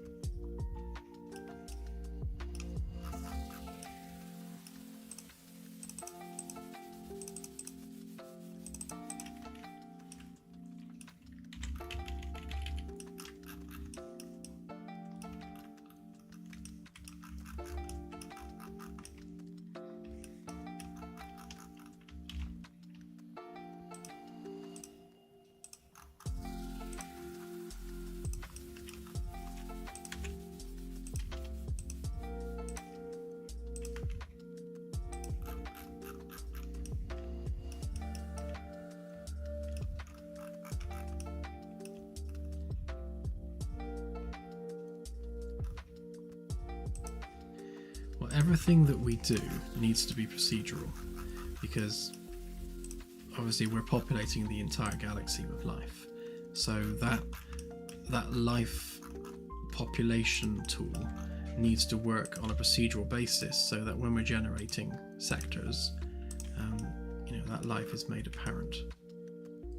And we need to generate spacefaring cultures separately from non-spacefaring cultures, because when you arrive in a sector, if that culture has FTL capable ships, you need to have visibility of those ships traversing that sector and just going about their business. If we're relying on the planetary calculations to define whether or not there are spacefaring cultures, then you run into this chicken and egg scenario where you don't know that those ships exist without the system having generated the actual star system itself, and thus its planets, which we can't do for all 8,000 odd stars within a system all at once. So what we're doing is we're working out the political state, which we've done, and then we are scattering a number of planets, or rather a number of inhabited star systems around a sector, separately from the actual proper life generation code, because that's the only way we can have awareness of those cultures existing without generating those systems in detail. And this goes back to a data generation problem. Too much data happening at once is just not possible. So there's this distinct line between the two different types of aliens you'll find. If they are spacefaring and they have ships outside of their solar system, then they will have been generated essentially arbitrarily by just scattering them throughout the sector. If they are not spacefaring and they are limited to their own star system, then they will have been generated using all of the life code. And that's going back through, is it possible for life to exist there? How long has that life existed there? What stage is that culture going to be at based on the age of the planet? Blah blah blah blah. So the non-spacefaring species are kind of like the Drake equation ones, where we've really gone through all of the math and all of the science to work out who lives there, if that makes sense.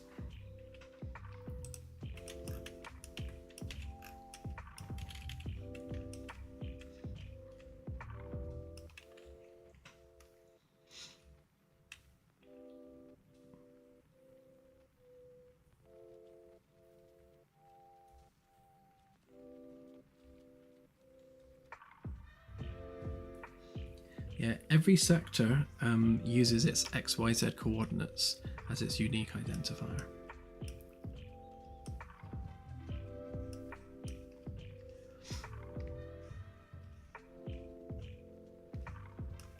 I could have sworn I added anchor points on here. Perhaps I did it on B deck.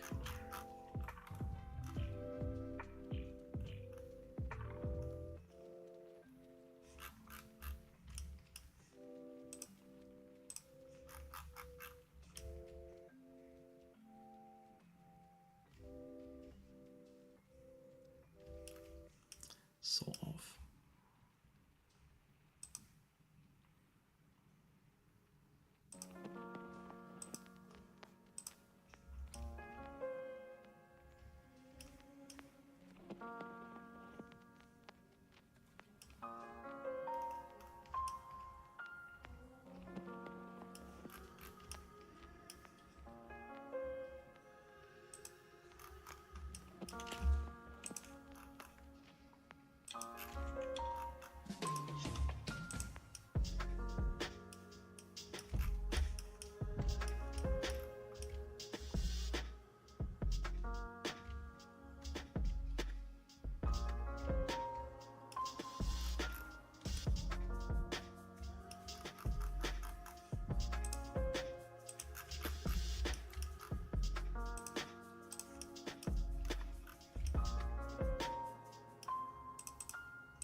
making sure I've got these floor pieces and stair pieces exactly lined up there, which they do seem to be.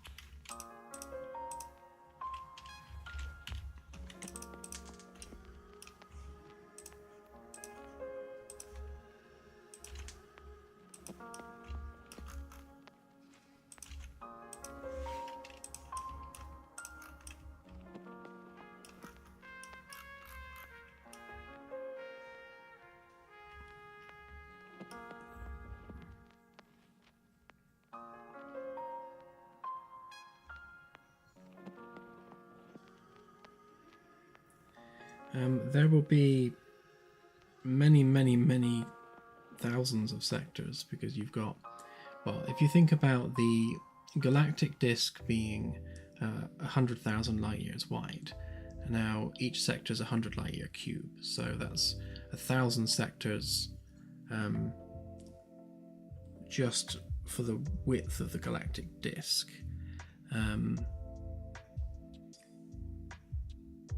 Whatever that would be as a circle with that pi r squared. I can't remember now to do the area of a circle. And obviously that's stacked as well, 10 high, because you've got the galactic disk, and that's just the galactic sectors. You've also got the whole galactic halo as well, so yeah, many thousands of sectors.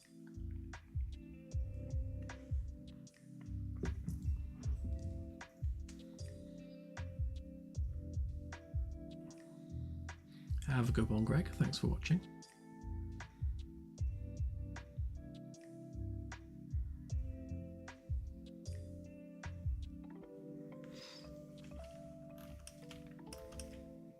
Thanks, Daniel. Yeah, we're definitely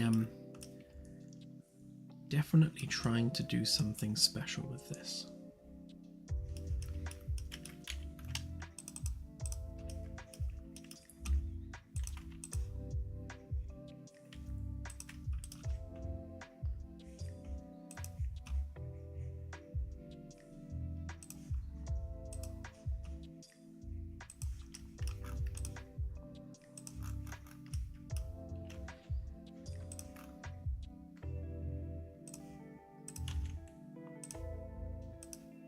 I guess that's the whole point when people say, you know, why do you obsess over all the little things so much? And I guess that's the reason why, because, you know, we're trying to do something different, something unique. So, you know, all those little details make all the difference.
now that I've established the actual panels and where they need to go, we can measure out some midlines.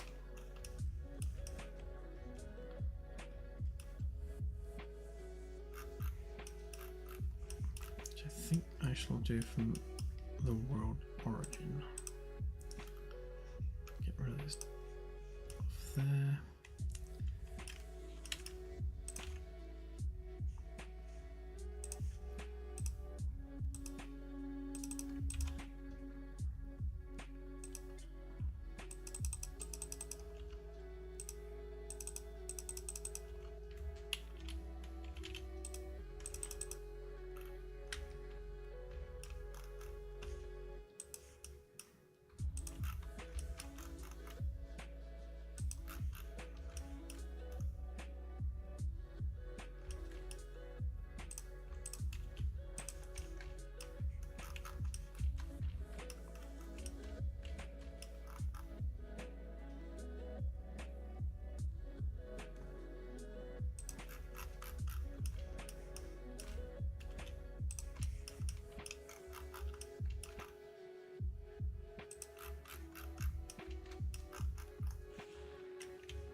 Okay, there's our anchor points there.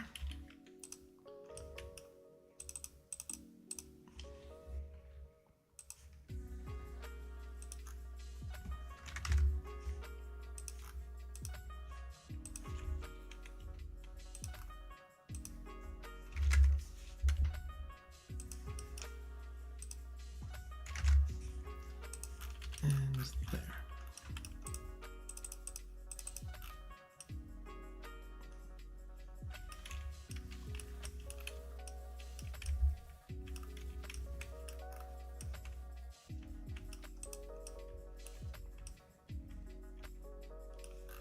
I have a suspicion that I put them in a different place for B deck and C deck, so I have just have to rejig those a little bit, but they make more sense where they are.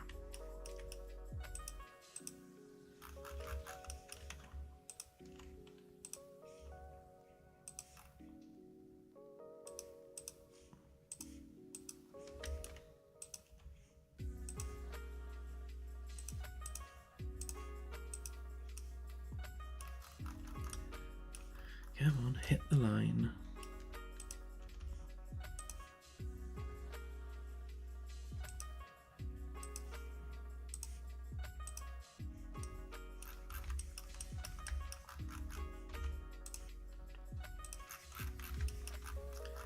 I'll do it that way instead.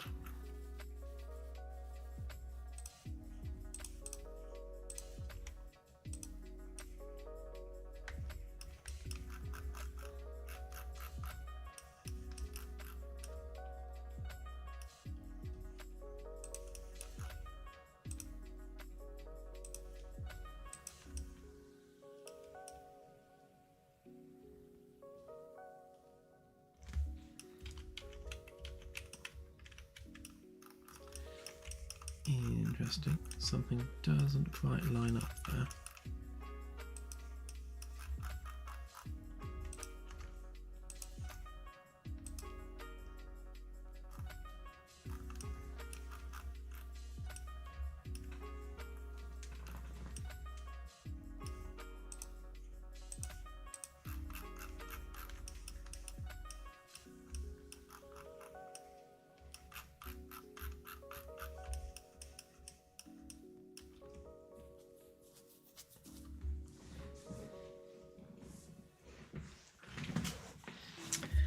No, Delta. So there will always be an offline mode.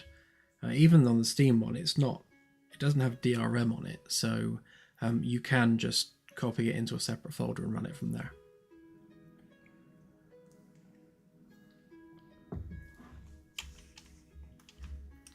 So as much as we're distributing the game on Steam, it won't require Steam to run if you're running it offline. Obviously, if you're running it multiplayer, then you do need Steam.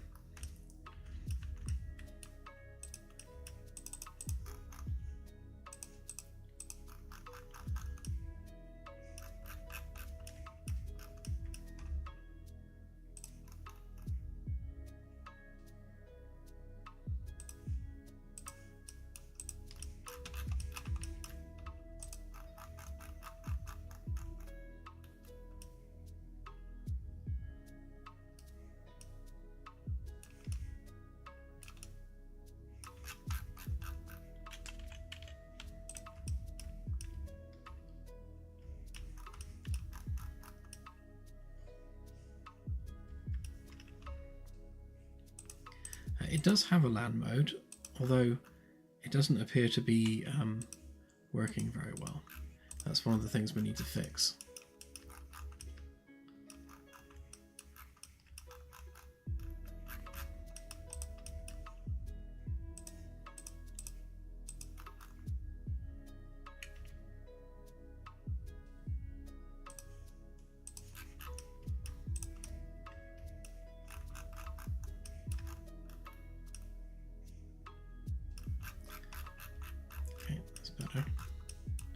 See whether we can intersect that line now.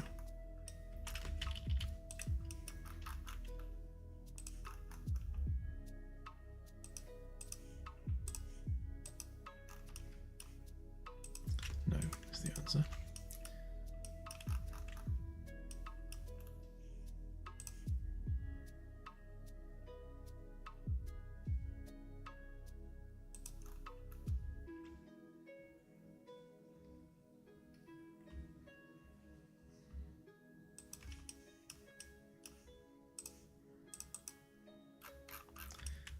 There we go, do it that way instead.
side? Why are they hidden?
I see, I had all these ones on this level.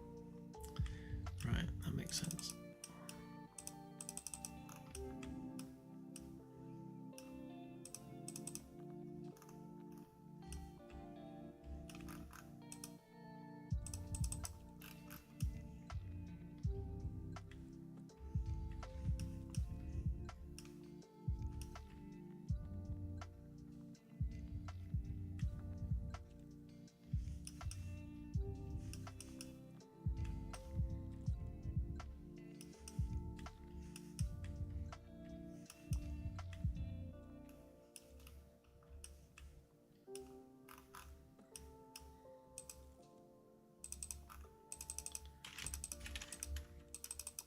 I think I'm going to use these ones because they're measured to the edge of the frame there.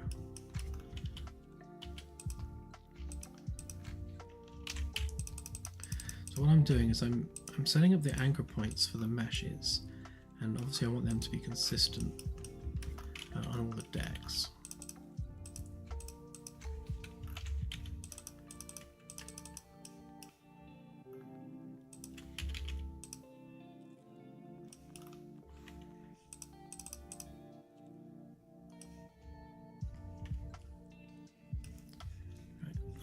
To be a component.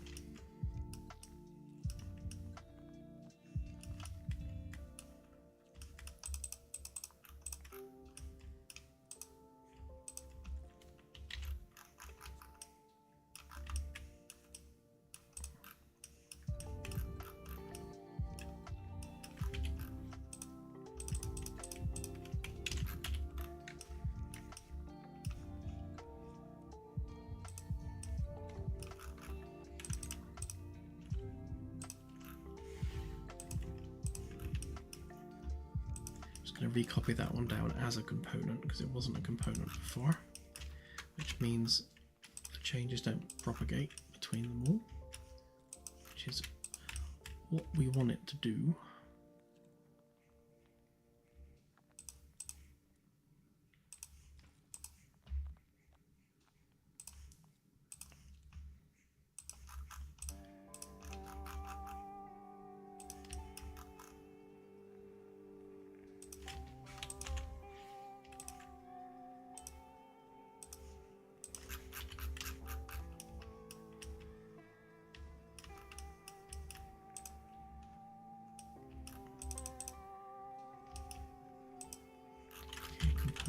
10804, which should be the same as you.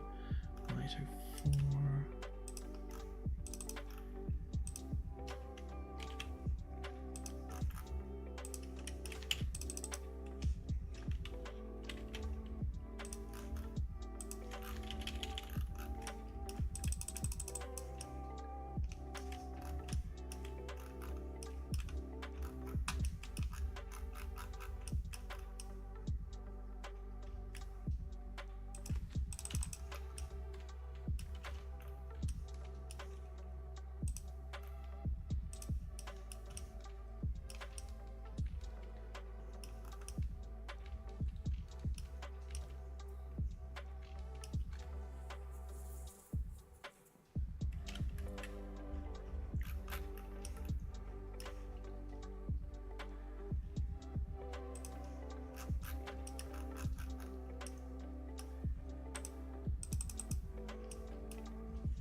Again, I'm just checking my alignments just to make sure that they are absolutely spot on.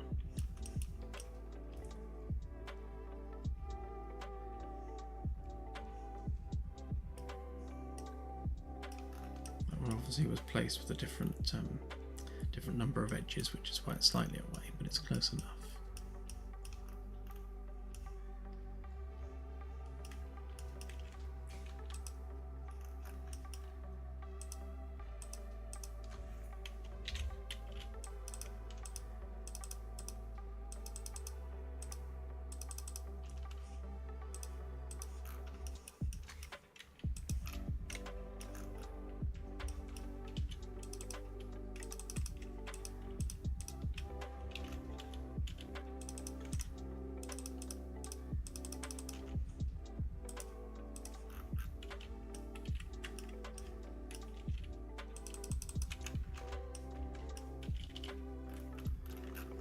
So that should be consistent now.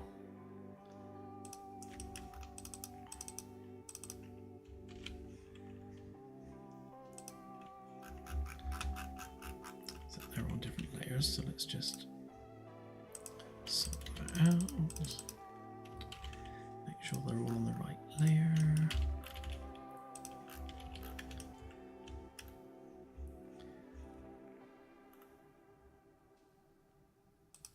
So the C deck floor, or the C deck floor panels, which is these ones. So they're going to need rejigging slightly to line up properly with the stairs, but they should share the same anchor points as the ones on F deck. And the reason that's important across the whole ship is because we of course want to be able to swap out floor panels and different designs arbitrarily anytime we want, and that will only work if their origin points are identical between the decks. Otherwise you'll get misalignments, which we don't want. Alright, so now that we've gone and done all of that, we can set this one up.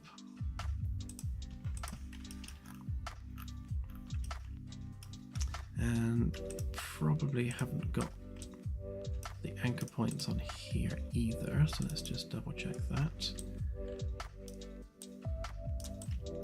No, so we need to add those anchor points on here as well, so that the floor panels and wall panels can click into place.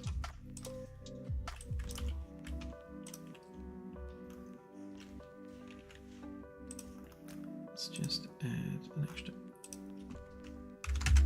guide there for this one.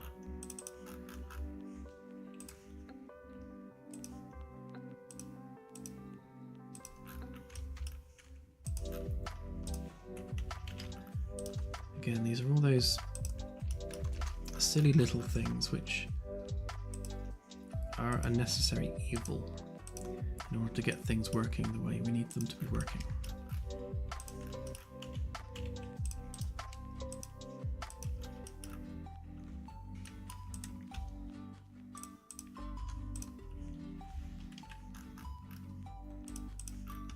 Let's take a measurement of this just for the file name.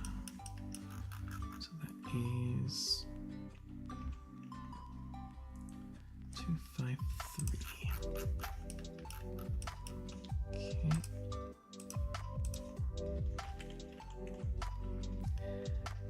So ring 1, F wall panel,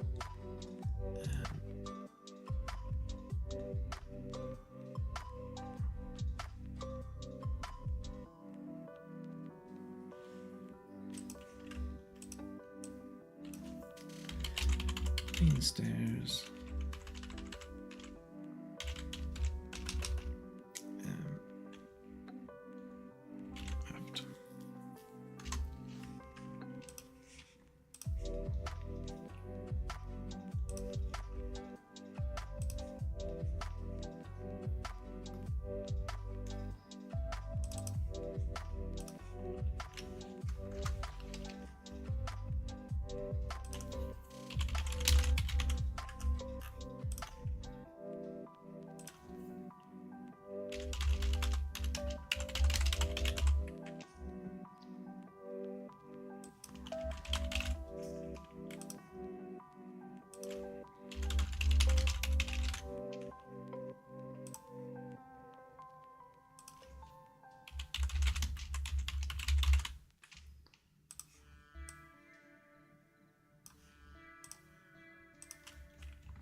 Okay, that's the panel done.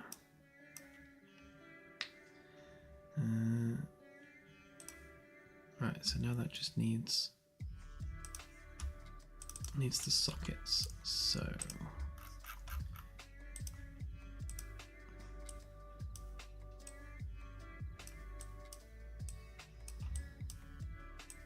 start with that one.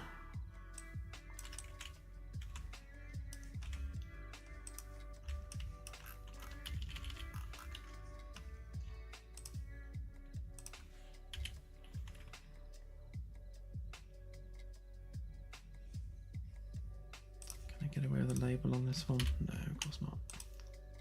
Just gonna have to talk to myself instead. So 1814052.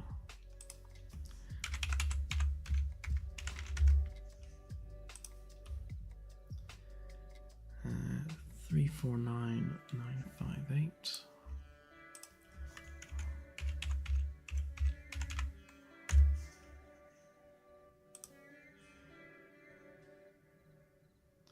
And then minus 1700, which it should already be ish.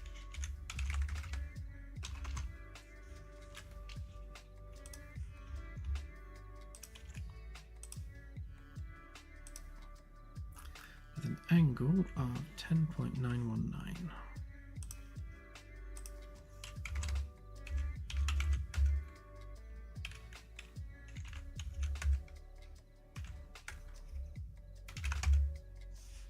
Rotated round. Okay.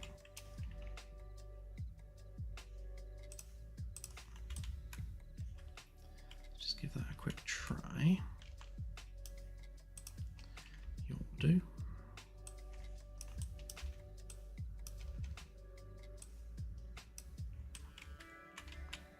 Okay, yep, it pops into place, and then we just need to grab a different panel. That's what this one was, main stairwell, wasn't it? So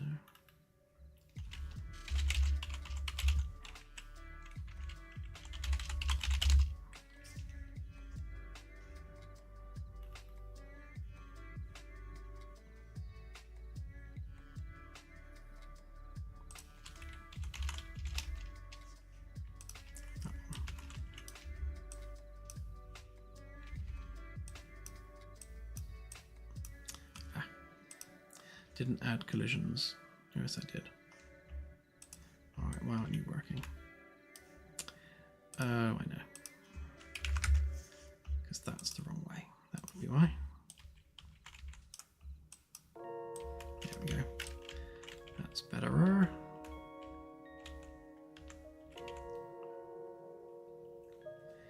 Yeah, they're basically just sockets, so that when you like when you're placing things down, you can just go pop and pop them into place. Just makes life easier generally.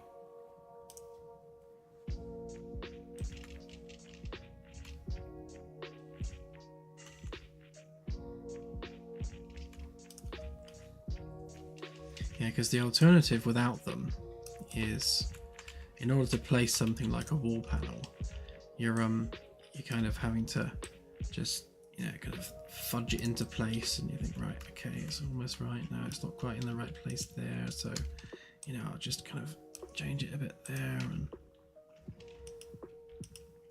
you know, just you're messing with it, and then just kind of going, yeah, and it's never ever going to be like completely properly where you want it to be. So having the sockets to snap things to just makes life so much easier.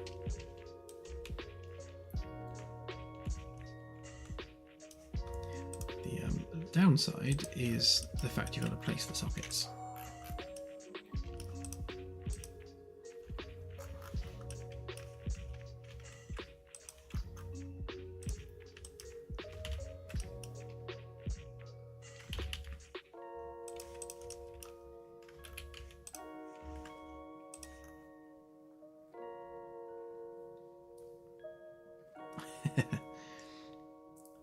Yeah, having to manually position things it's organic but annoying. Right, so you're 1843773. Wrong mesh.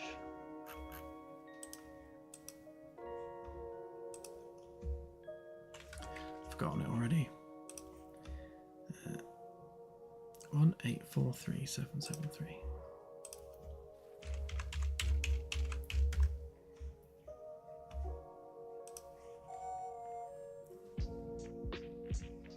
One 17283.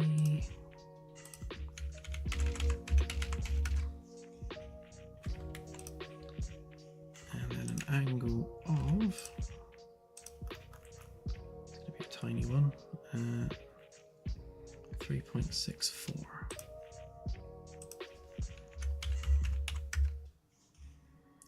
I think I will actually take that one back. Oops.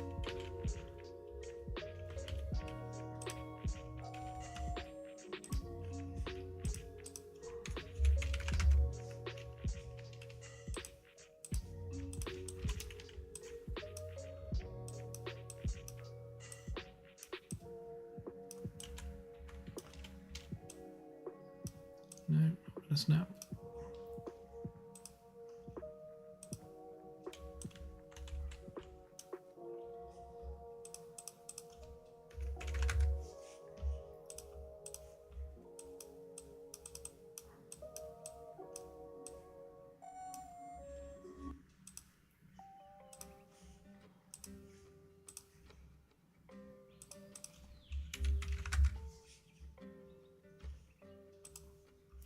Basically, you want the red direction facing the red direction, otherwise it won't snap.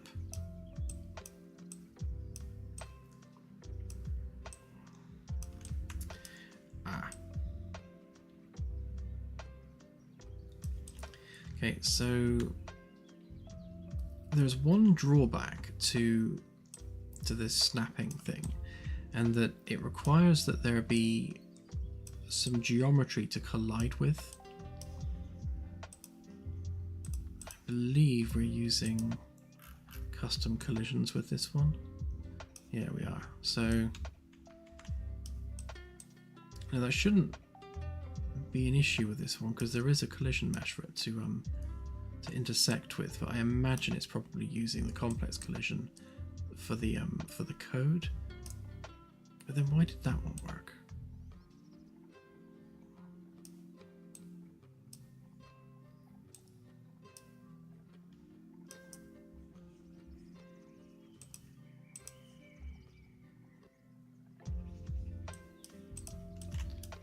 You still snap, right? Yeah, you do. Okay. Do you snap there? Yes, you do. So why don't you snap there?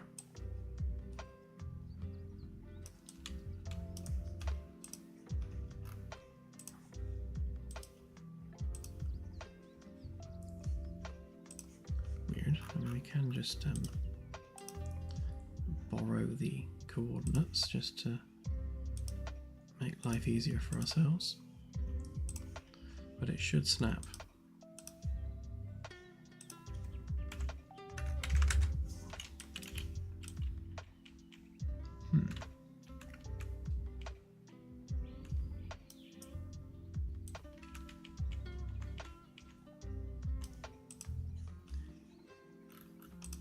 Better fix that text as well while we're here.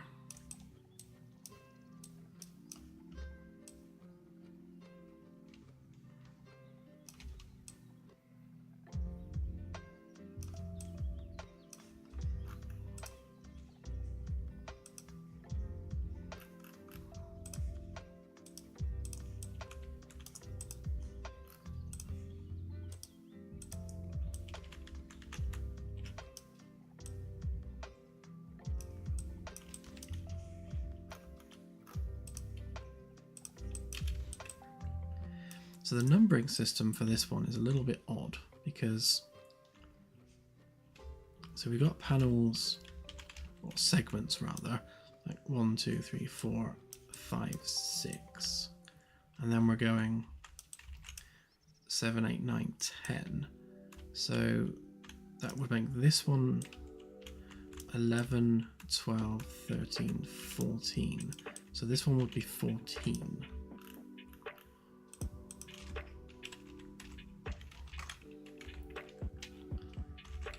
And that would be 14 left.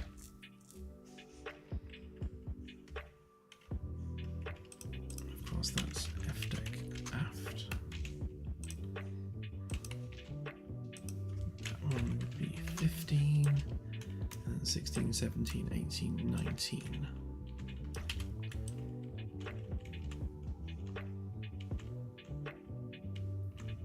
Yeah, so I think the numbering convention has to be curved bit first, then the straight bit, and then whatever's left over.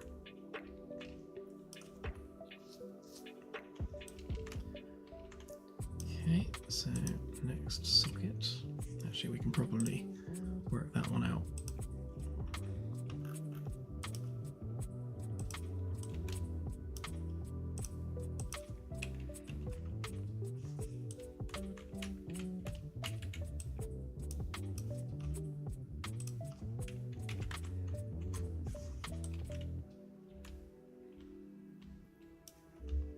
Same with this one as well.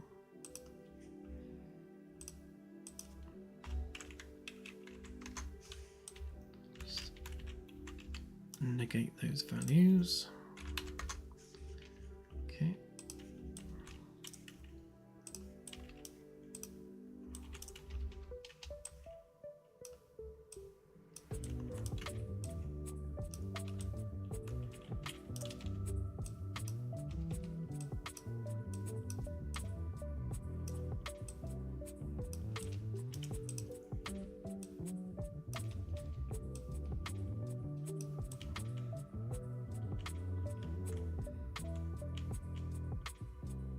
That is very odd.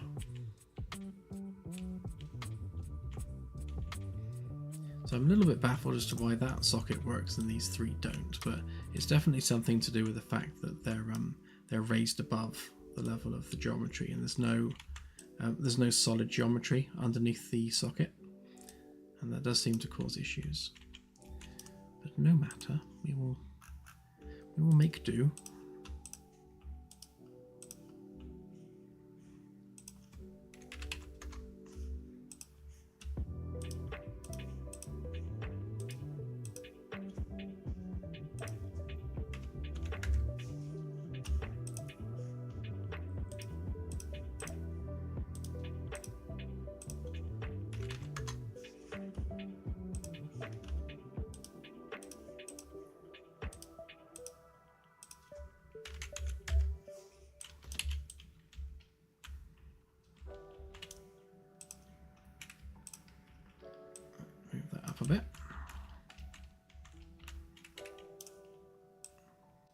So at some point we're going to have an actual proper wall display here, with like proper text which isn't just floating in midair. So the idea on a per deck basis is we'll have some kind of decorative thing that comes out. It's kind of like this basically, but kind of here. And then we'll have some seating in front of it as well. Perhaps not on F deck because of the security desk, but certainly on the other decks we'll have some kind of a planter or some seating, just to make this more of a social space between the stairwells. Oh wow, thank you, Firstus. That was unexpected, but very much appreciated, thank you.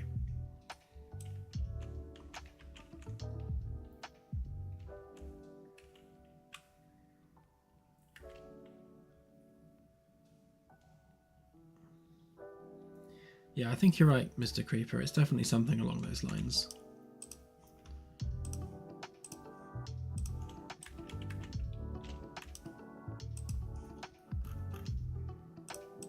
Right, so you are 16, you are 17.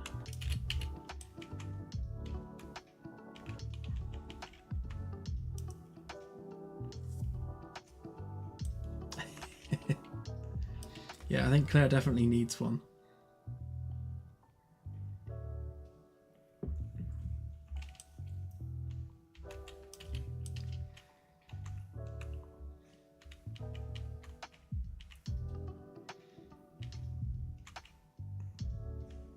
Ooh, I didn't do those bulkheads.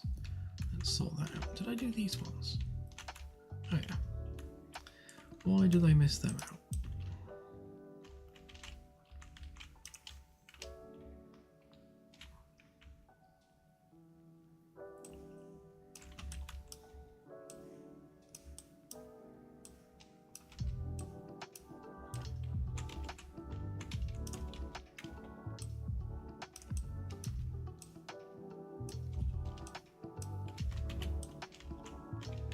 Better.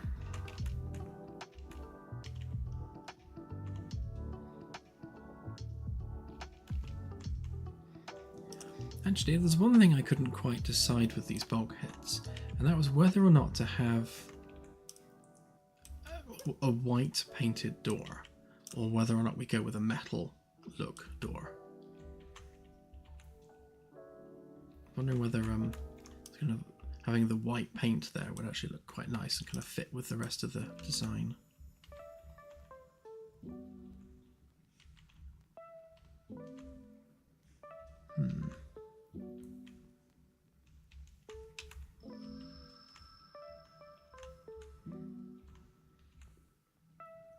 Let's give it a whirl and see.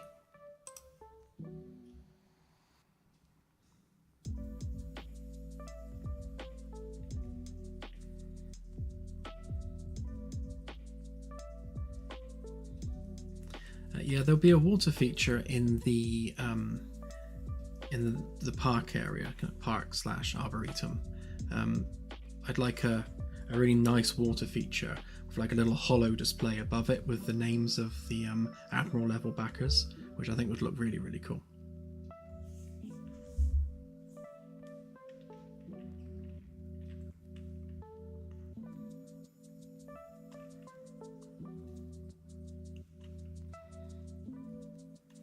Yeah, time has absolutely flown by since Kickstarter. I can't believe it's December already. It's like we've like blinked and it's December already. Absolute insanity.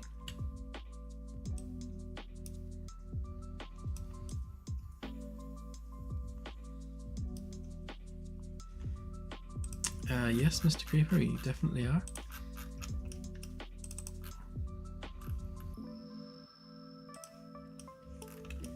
Right there. So the whole nose of the ship is going to be a park area. So this is 2 decks tall. So if you imagine kind of a panoramic window around the front, which is going to wrap underneath and over the top. So you'll be able to stand on the glass and look down, which would be quite cool. And all of this will be grass with like a water feature in the middle and some bushes and trees and things. So this should be like a really cool, like, surface of Earth kind of replica at the end of the mall. I'm like super excited about building that. Actually, it's going to be a lot of fun, and it's going to look cool.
Yeah, over the next couple of weeks, I'm going to be getting very little sleep.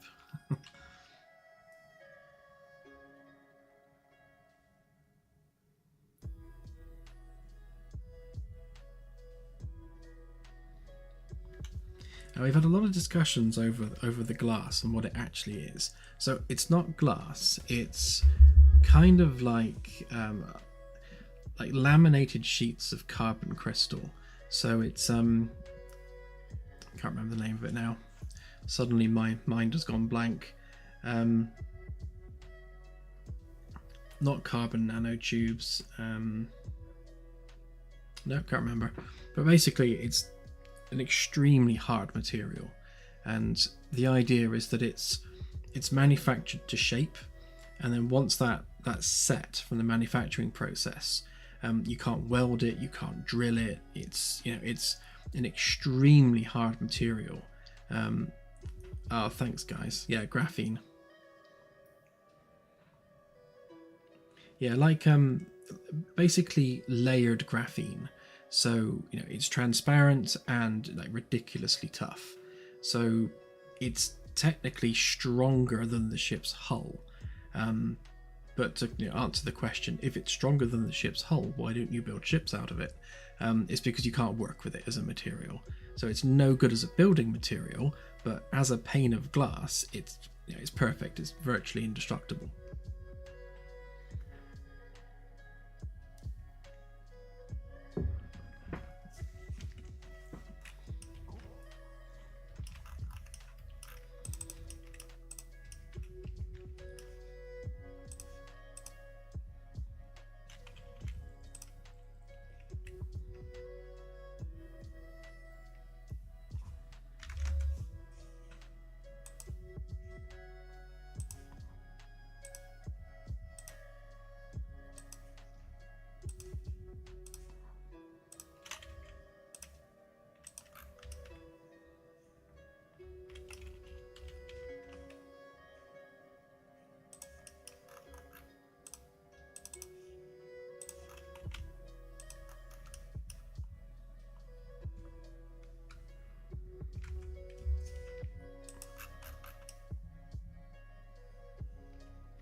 kind of nice actually if we had like an indent on one side and a protrusion, an outdent on the other side, so they slot into each other.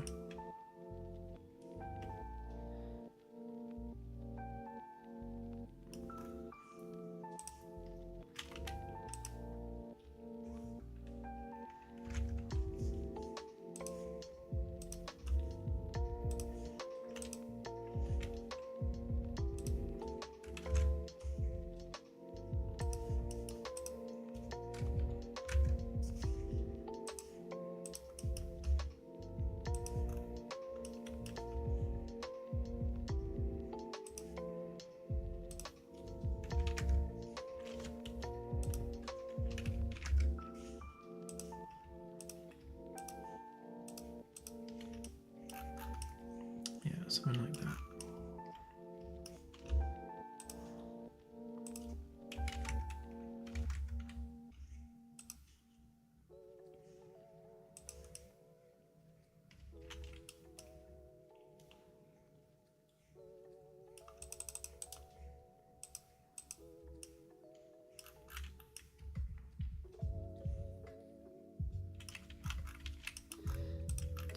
Sharper.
Thank you, Firstus. That'll get us a nice table at our local Indian, I think.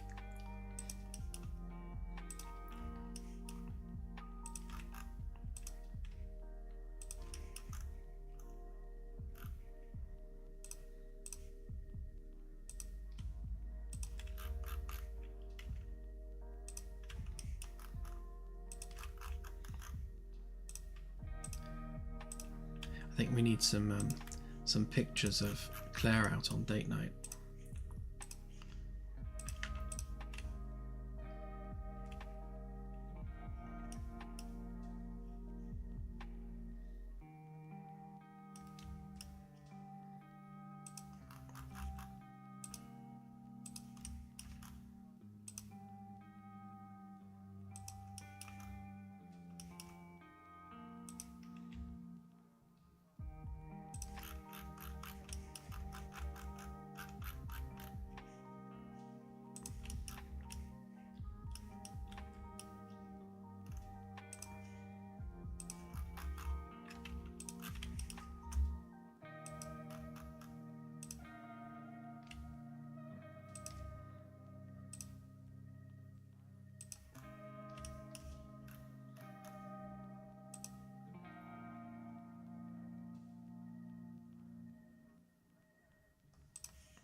Thank you, Delta.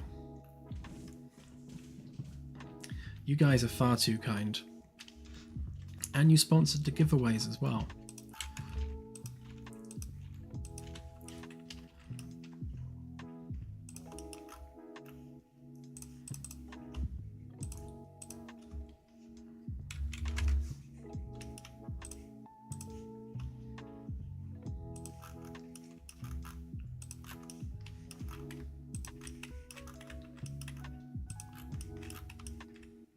Yeah, this is what a geek looks like in his natural habitat.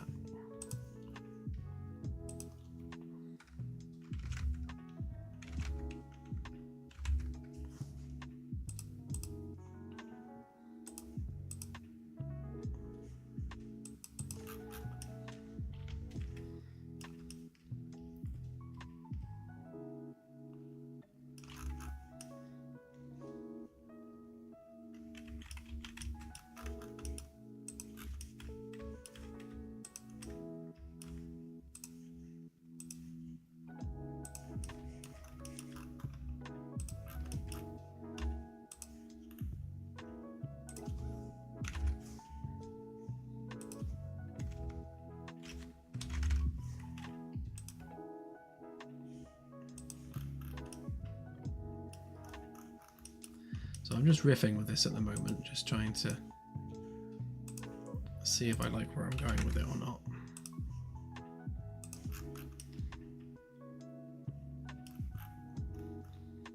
I really wanted to avoid the kind of stereotypical, X-shaped support.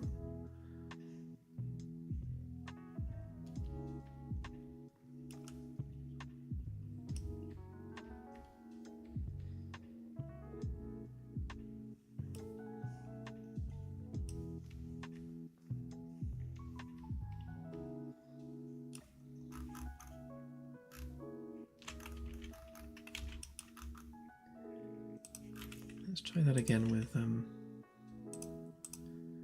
bunch more segments, just to make it smoother. Oh, no, bigger than that.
Okay, so this is definitely not going to be the final design.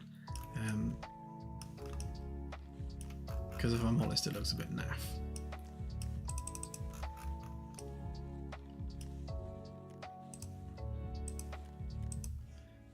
And that bit went weird.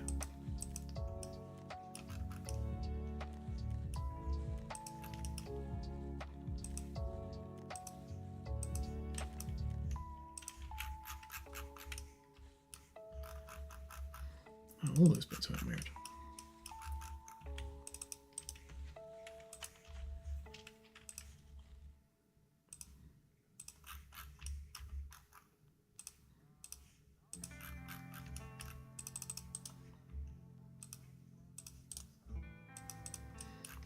Yeah, it just looks...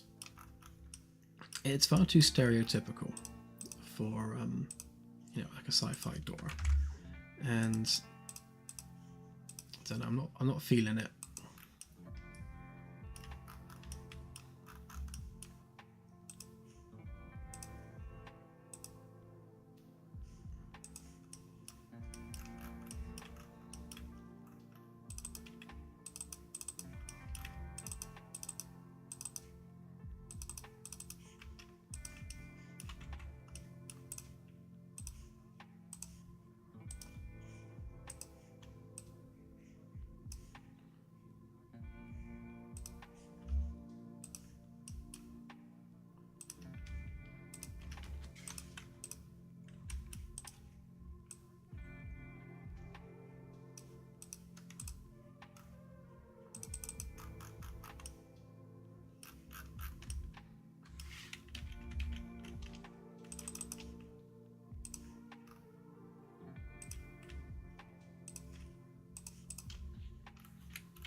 Hey, 3D Addict, all good, thanks.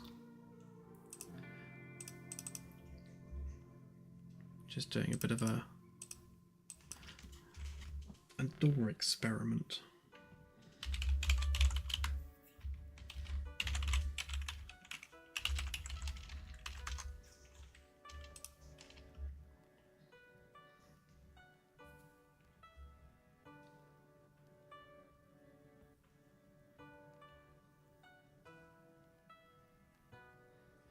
Yeah, I was thinking something something non-symmetrical.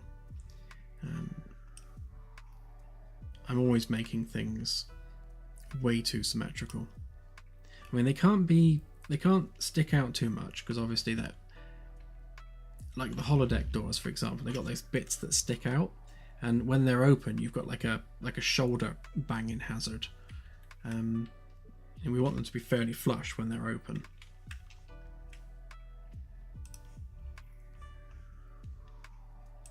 Things in sci-fi tend to be built to look cool, not necessarily to be practical.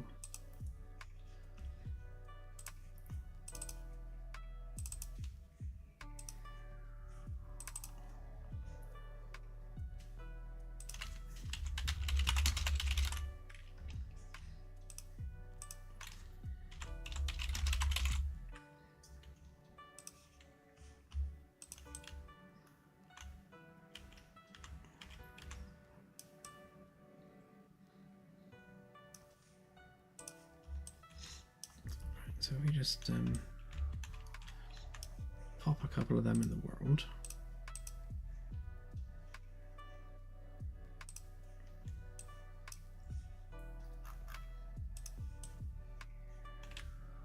Where is it? There it is.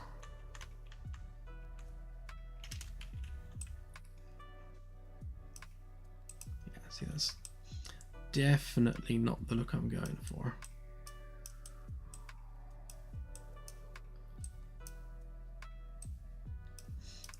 Give that a better material, actually.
Do you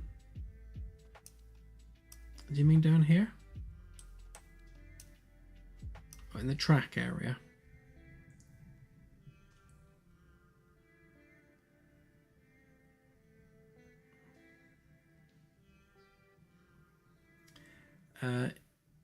Yes and yes, CSI. Yeah, I was actually I was thinking something along those lines, not just for here but for all of the door tracks, because obviously you've got, I mean, the door is running within a large track, but it would be nice if there was some detail there to show that, you know, that's an active piece of machinery, because it does look very, very plain and flat right now.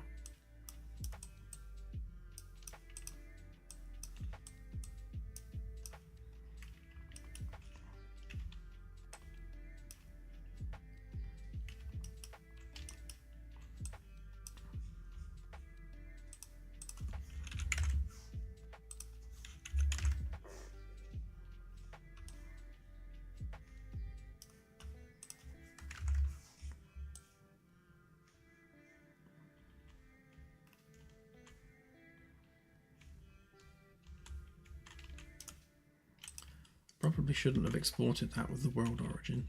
Oh,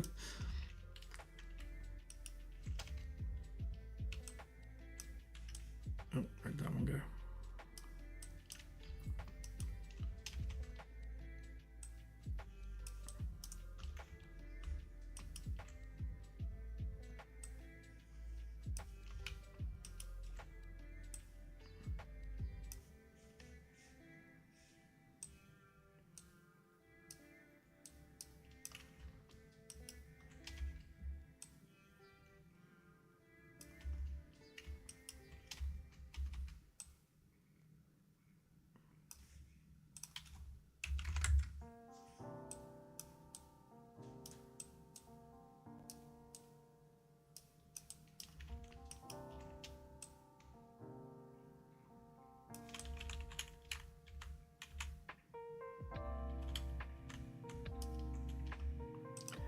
It does, yeah. It's when you're making a two-sided door with a join in the middle. Yeah, you do end up with these like squished looking designs.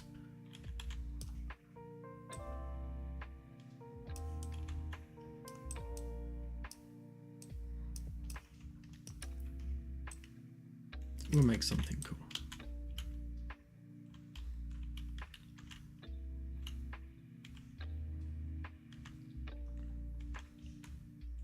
I just for me it was more about you know, the color of the door. I mean, do I make the bulkhead white? And I think, to be honest, no, I think that's too much white.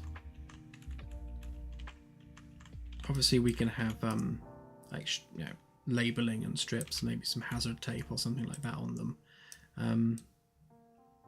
But I think, yeah, I think white is too much.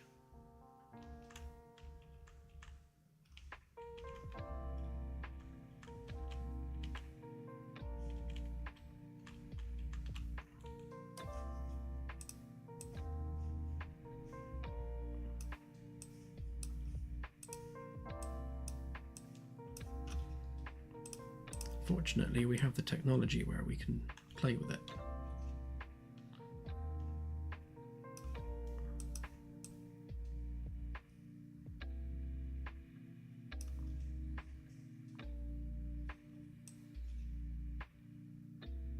I mean, we could go with a greyish kind of colour, maybe kind of, you know, up the metallic a bit.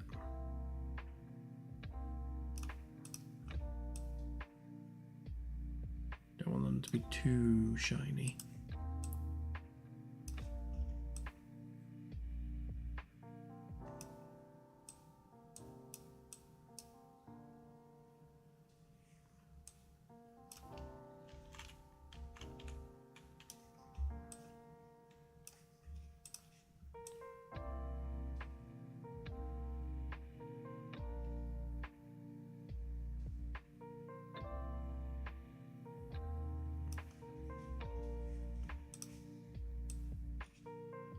Yeah, I think they need a bit of metallic, but not a huge amount, and maybe not quite that shiny either.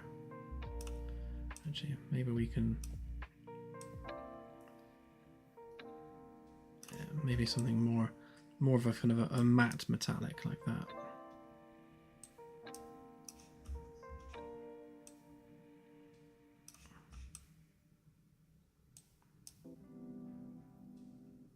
Yeah.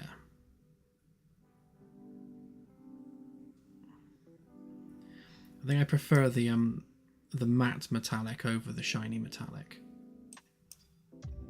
It kind of pops a little bit more.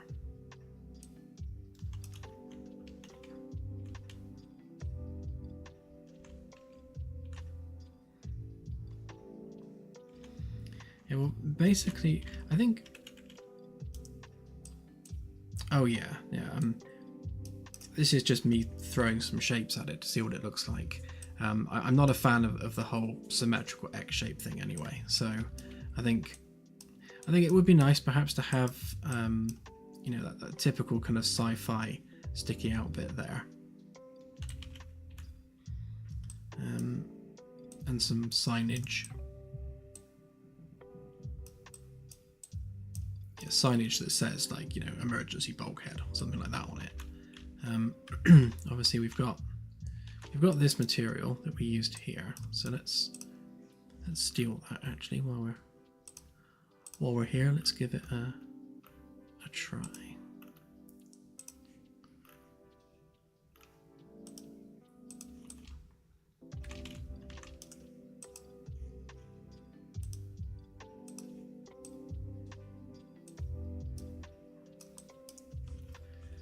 Let's sort them normals out.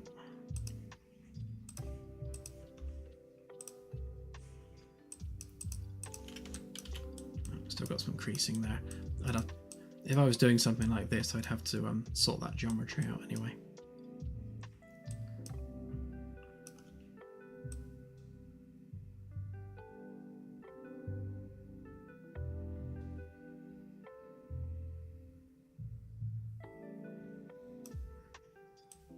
Yeah, I think definitely to go with, you know, with the kind of brushed texture, because you know a lot of the metal work on the ship is, you know, using that kind of brushed texture. So I like that, but maybe not quite that shiny. I definitely think grey is the way to go. You know, grey, charcoal kind of colour.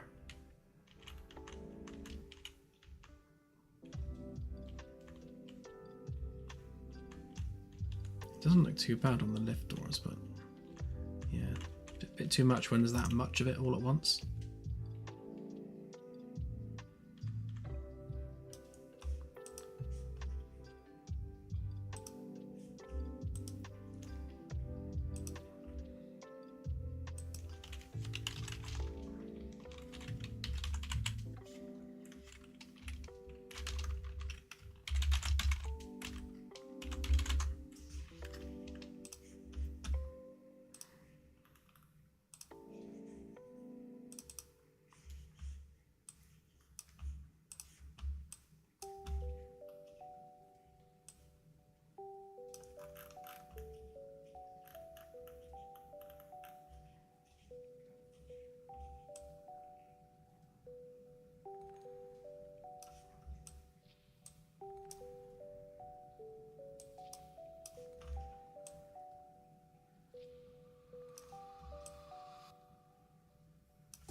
Where's metallic gone? Oh, there.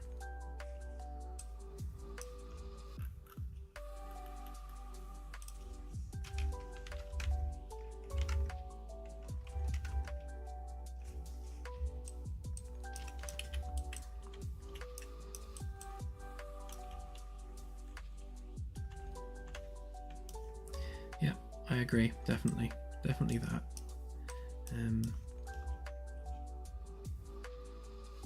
Possibly make that a little bit more pronounced as well.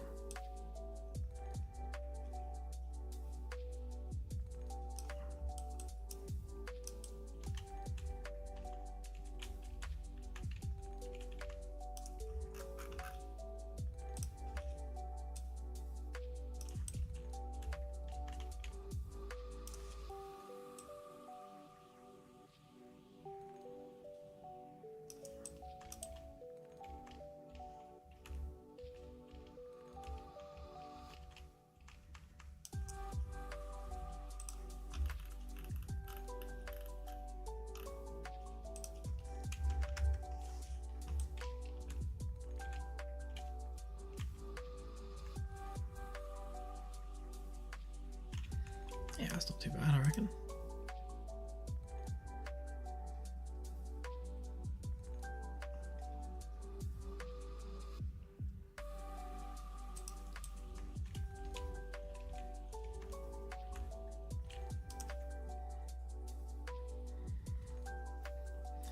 Encounter suits, Alexander. So yeah, as we add that kind of things to the ship, so once we're modeling air pressure, obviously, vacuum will have to be taken care of. So we'll have encounter suits that allow traversal in vacuum. So these bulkheads will actually serve a purpose. So earlier I was talking about how each segment can transfer its state to the adjoining segment. So if you've got a vacuum here, then the segment next to it will inherit that vacuum state. However, if this bulkhead is closed, then that message will not get through to this side. So that won't become vacuum if that's closed. Obviously, once that door is open, that vacuum message will start propagating through, until all the bulkheads are closed again. Of which there'll be many. There's one there, one over there, another one there. So there's going to be bulkheads all over the place. So you will be able to seal an area off, go in there with an encounter suit, seal the breach, and then the doors can be opened again.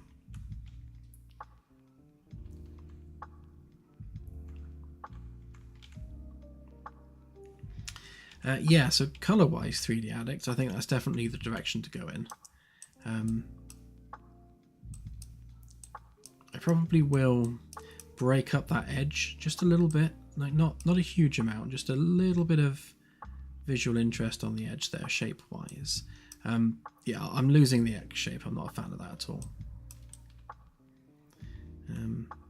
Yeah, because like looking at this version here, obviously when they're open, we don't want bits sticking out that are a trip hazard or whatever. Let's close this one off a bit more.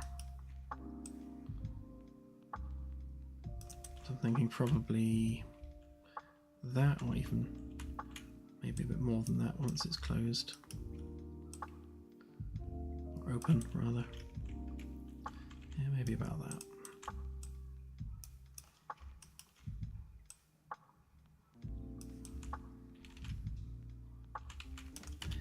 Because the doors are going to spend most of their lives in this state. These won't be closed unless there's actually an actual reason to close them.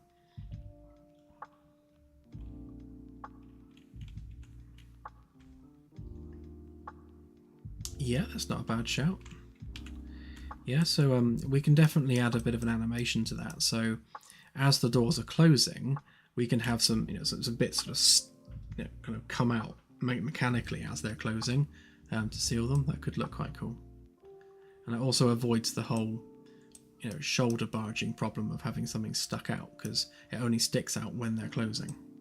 That could look really cool, actually. Yeah, something like that.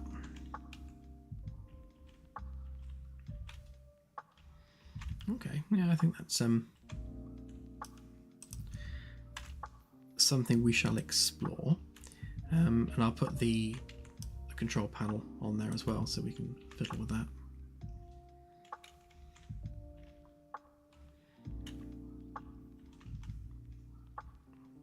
Yeah, okay. So,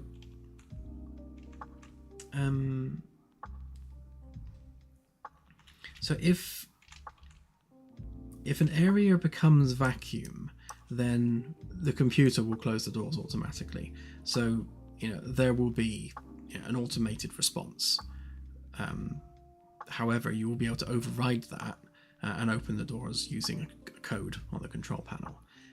The environmental control station on the bridge will have lots of UIs for dealing with that sort of thing.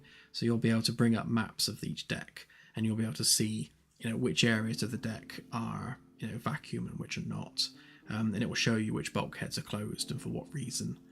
For example, if there's a fire, you can close the bulkheads to stop the fire spreading. But you'll be able to override that from the bridge.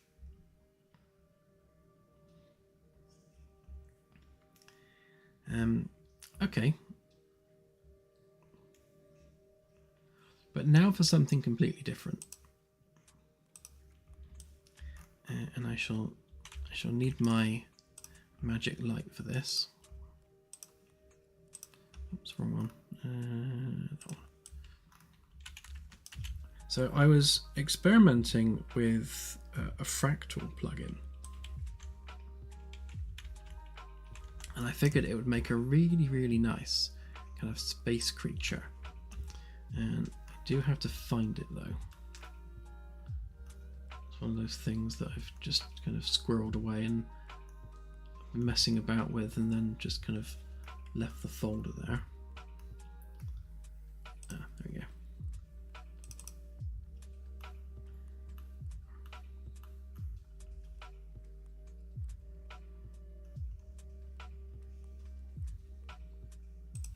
So the question is, did I do it as a map, or did I have it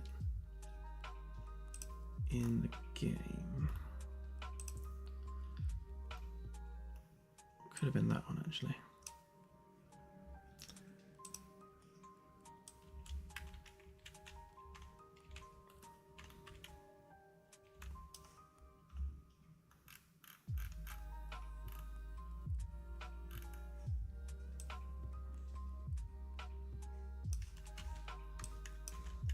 Obviously not that one. Let's change levels a sec.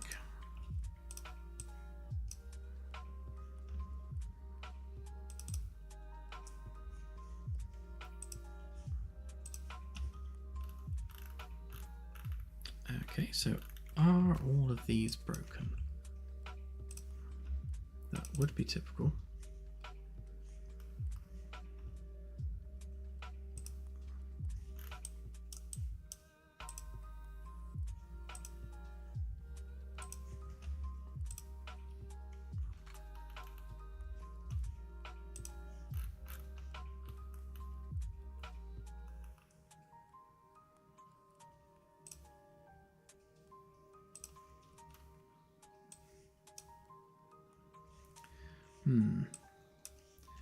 Definitely not doing what it's supposed to do. Hang on.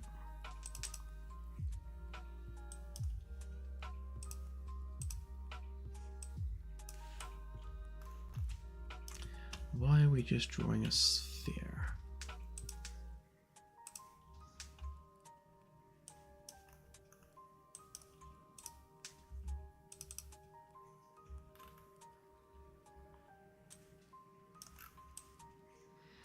This is a monster material.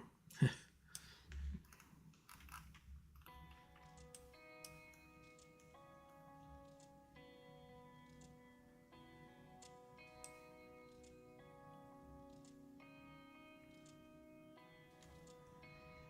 so I'm imagining what's happened here is this has not survived an upgrade to 5.4. Let's have a quick look, see whether we can fix that.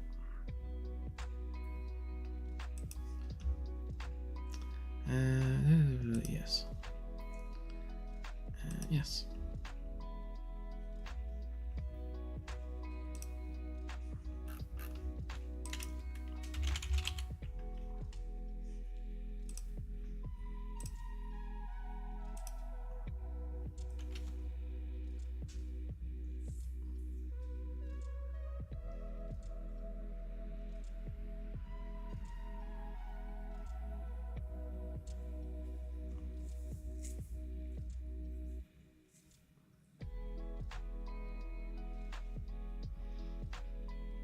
Yeah, I like the idea of having them flash when they're closing. You know, to really kind of highlight the fact that, you know, this is, you know, an emergency door, and you don't want to be getting in between it when it's closing because it's not going to stop for you.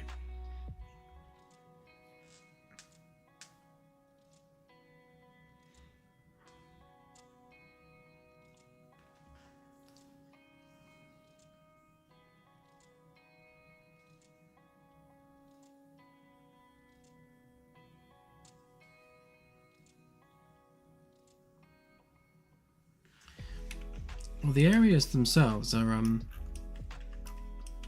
fairly small. Like, so you've got bulkhead, bulkhead, bulkhead. So the area, you're only talking about this much deck, and the same here, bulkhead, bulkhead, bulkhead, and there'll be one there. So, you know, it's segmented off quite a lot. So something we didn't have in the current demo is bulkheads on the curved corridors, and that's something I've added since. So, you know, it's only a small amount of space each time that's being sealed off. So, you know, if all of these bulkheads are sealed, so say you've got like a whole bridge here, so these 3 doors are closed because this is all vacuum. So you would need to close off obviously that door and these 2, open this one, bring in your repair crew, close that door, and then open that one, and then that vacuum's not going any further than these 2 doors here. So it's still a very small amount of the ship.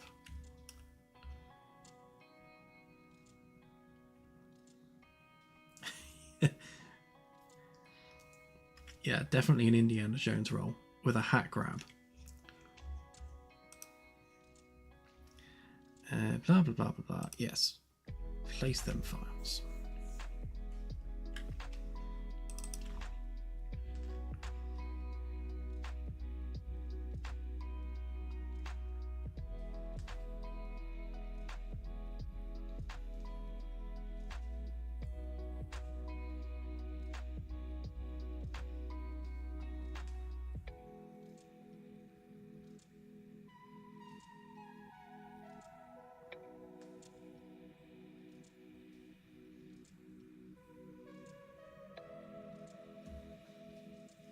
Yeah, and of course there's always the option of repairing it from above. So, you know, you can always go out on the outer hull and seal an issue from there. You don't need to do it from the inside. To be honest, it's probably easier to do it from the outside.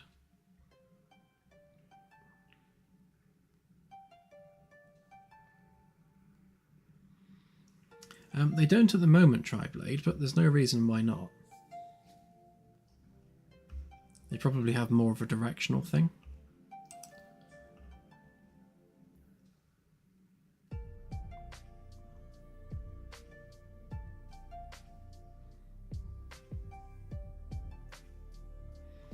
Yeah, I'm leaving that as a design flaw in this particular vessel. So, remembering that, you know, the Magellan is very much an experimental vessel, so it's going to have some design issues that we fix with the Pathfinder class.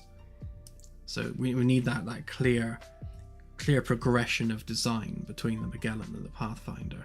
So with the Magellan, you've got, so you know, all these things were issues, that was a bad design, that didn't make sense. But here's the Pathfinder, and we've fixed all those things to show that, you know, there is a development of the series of ships.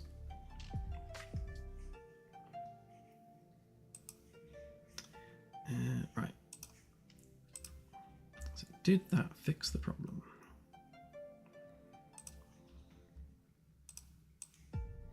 Ah, yeah, there we go. I fixed it. Right, so this is a Fractal plugin, and as you can see, it makes these funky fractals that are static meshes, and you know, they're obviously very cool.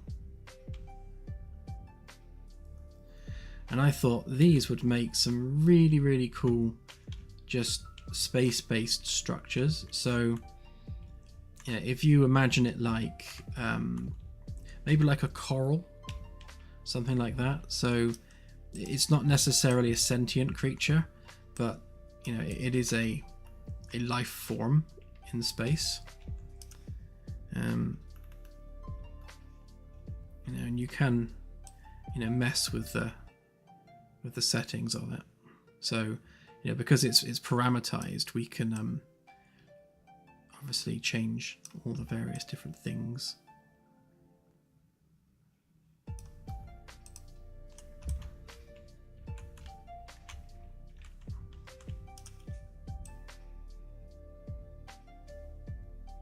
Like imagine, you know, coming across this in space, you'd be like, "Ugh, what's this weird thing?"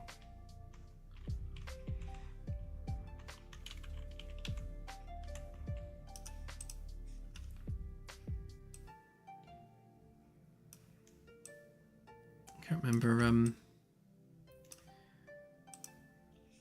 which mode I was using to do the one I was testing it with, because I had some really nice sort of spacey, creaturey looking things. I think it was one of these ones.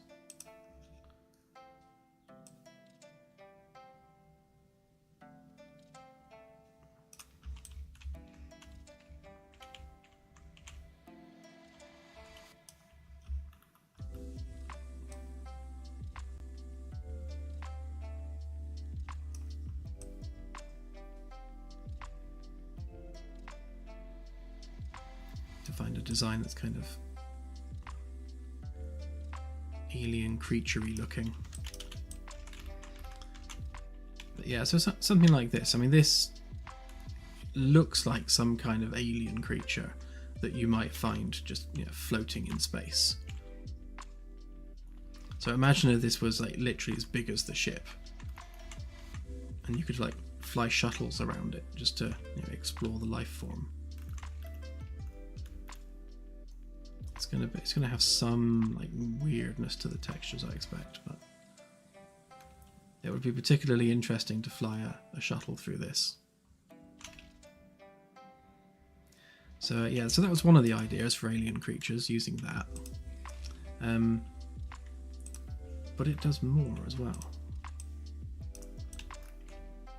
It does these kind of things. So again, this could be an alien creature, or it could be you know, an alien structure of some kind.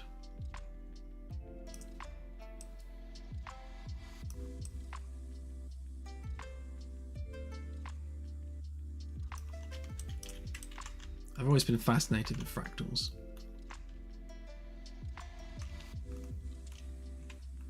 One caveat to this is yes, they can be baked to a nanite mesh, and then the poly count's kind of irrelevant. But that aside, they can be quite heavy, so you know, we'd have to have a good think about the performance of using this.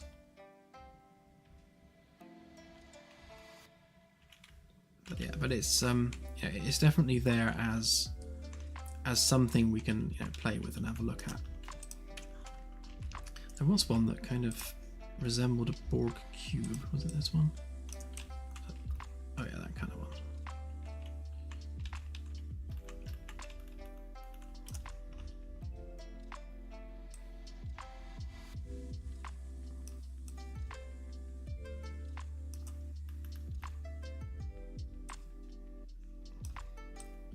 There's like a bazillion different parameters you can mess about with.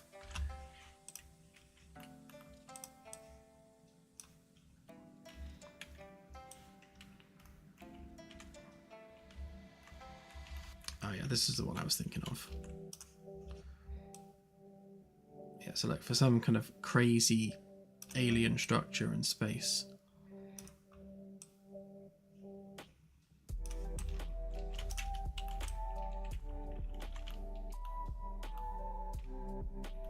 Again, you know, if it's big enough, then, you know, if your shuttle is like this big, then this would be crazy to fly around.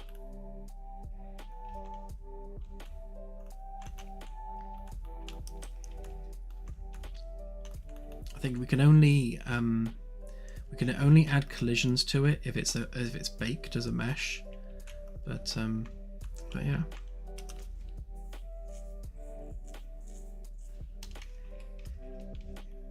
Yeah, and of course you can animate it as well. So if you know, if we were messing with the parameters, it can actually change. You know, maybe based on player's presence or what the player's doing. Ooh, that's crazy. I guess what we don't want, and what we need to be careful of, is something like this, is if you push the parameters too high, you end up with just, you know, nonsensical stuff like this, which doesn't make any physical sense.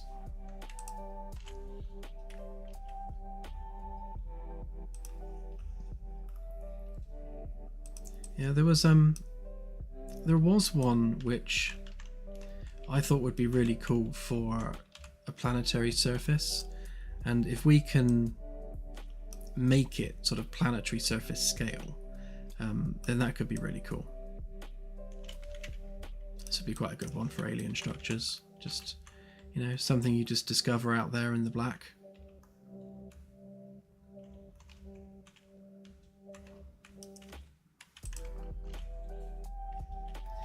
I think if I was to pop in an Easter egg for the demo, I would go with the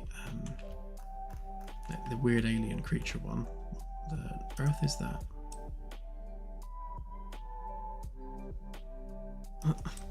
Okay, there you go. Weird alien shenanigans going on there. Which one was it? Oh, this one. Yeah, so I think this one, more than the others, really lends itself to being an alien creature or some kind of alien coral or space-based life form. We could park it somewhere. I mean, like scale-wise, how big? I mean, we can make it pretty much infinitely sized, I think. Yeah, so scale's not an issue.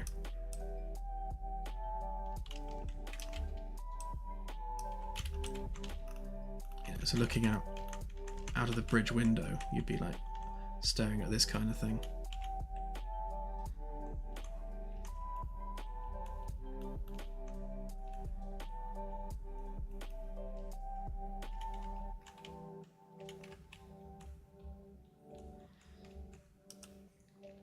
Yeah. I think we need to fix the, because it seems to have a blur effect with the temporal anti-aliasing, so I need to do something about that.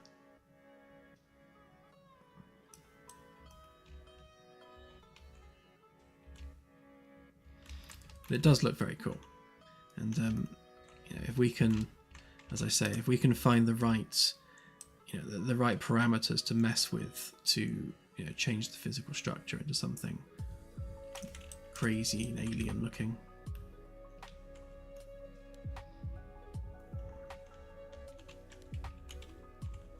And the cool thing with it being a fractal is, of course, you know, when you're rolling the dice on the parameters, they're always going to be unique. I mean, they'll look similar, but, you know, it'll be that class of life form. So there'll be like a class of fractal life that lives, you know, orbiting stars or some such. It would be particularly cool if you could walk around on them, but I think we're going to struggle with the collisions with that. Ugh. I wonder if we can turn them inside out, because that would be cool. Oh, hang on a minute. Is that like a cauliflower underneath? Oh, it is. Oh, I like that.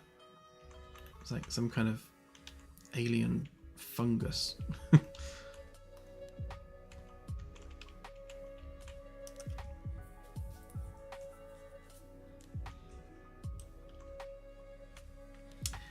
Yes, they will be seed based. So, yeah, because they've got all these parameters here, we would basically we blueprint the parameters, attach them to a seed, you know, to make each one unique.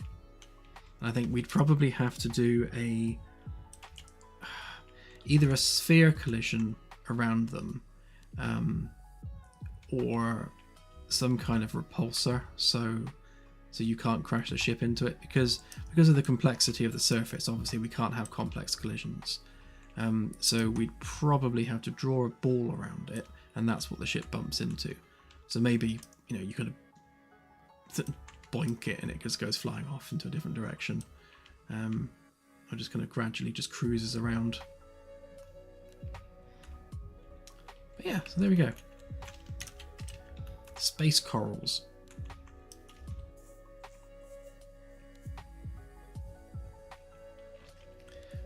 I mean, I could.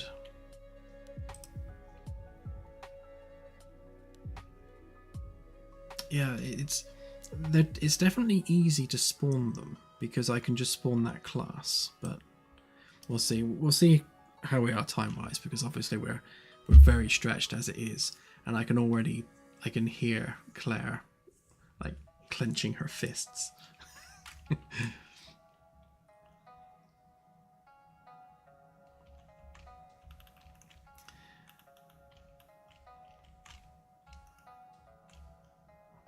Okay, well, on that happy note, I think we will leave it there. And I will play with that a bit. Ooh.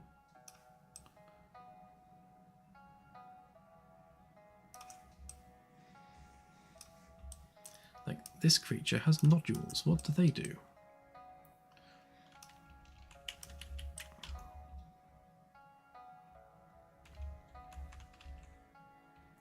We have to do make some shaders for this as well, so get some different designs and patterns, and even add some emissives to them as well, so they have like glowy bits. Could be quite cool.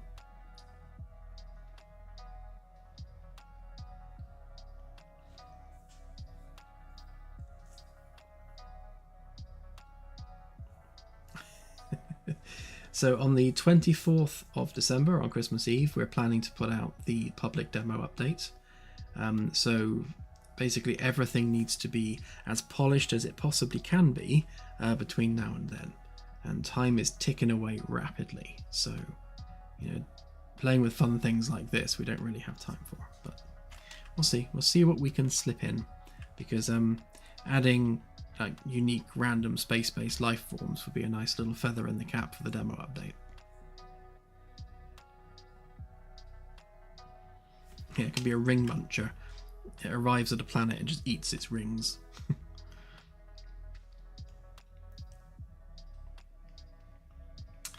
Right, okay, so I'm going to call it there because it's been over 4 hours again. It does indeed, Devon, it does indeed.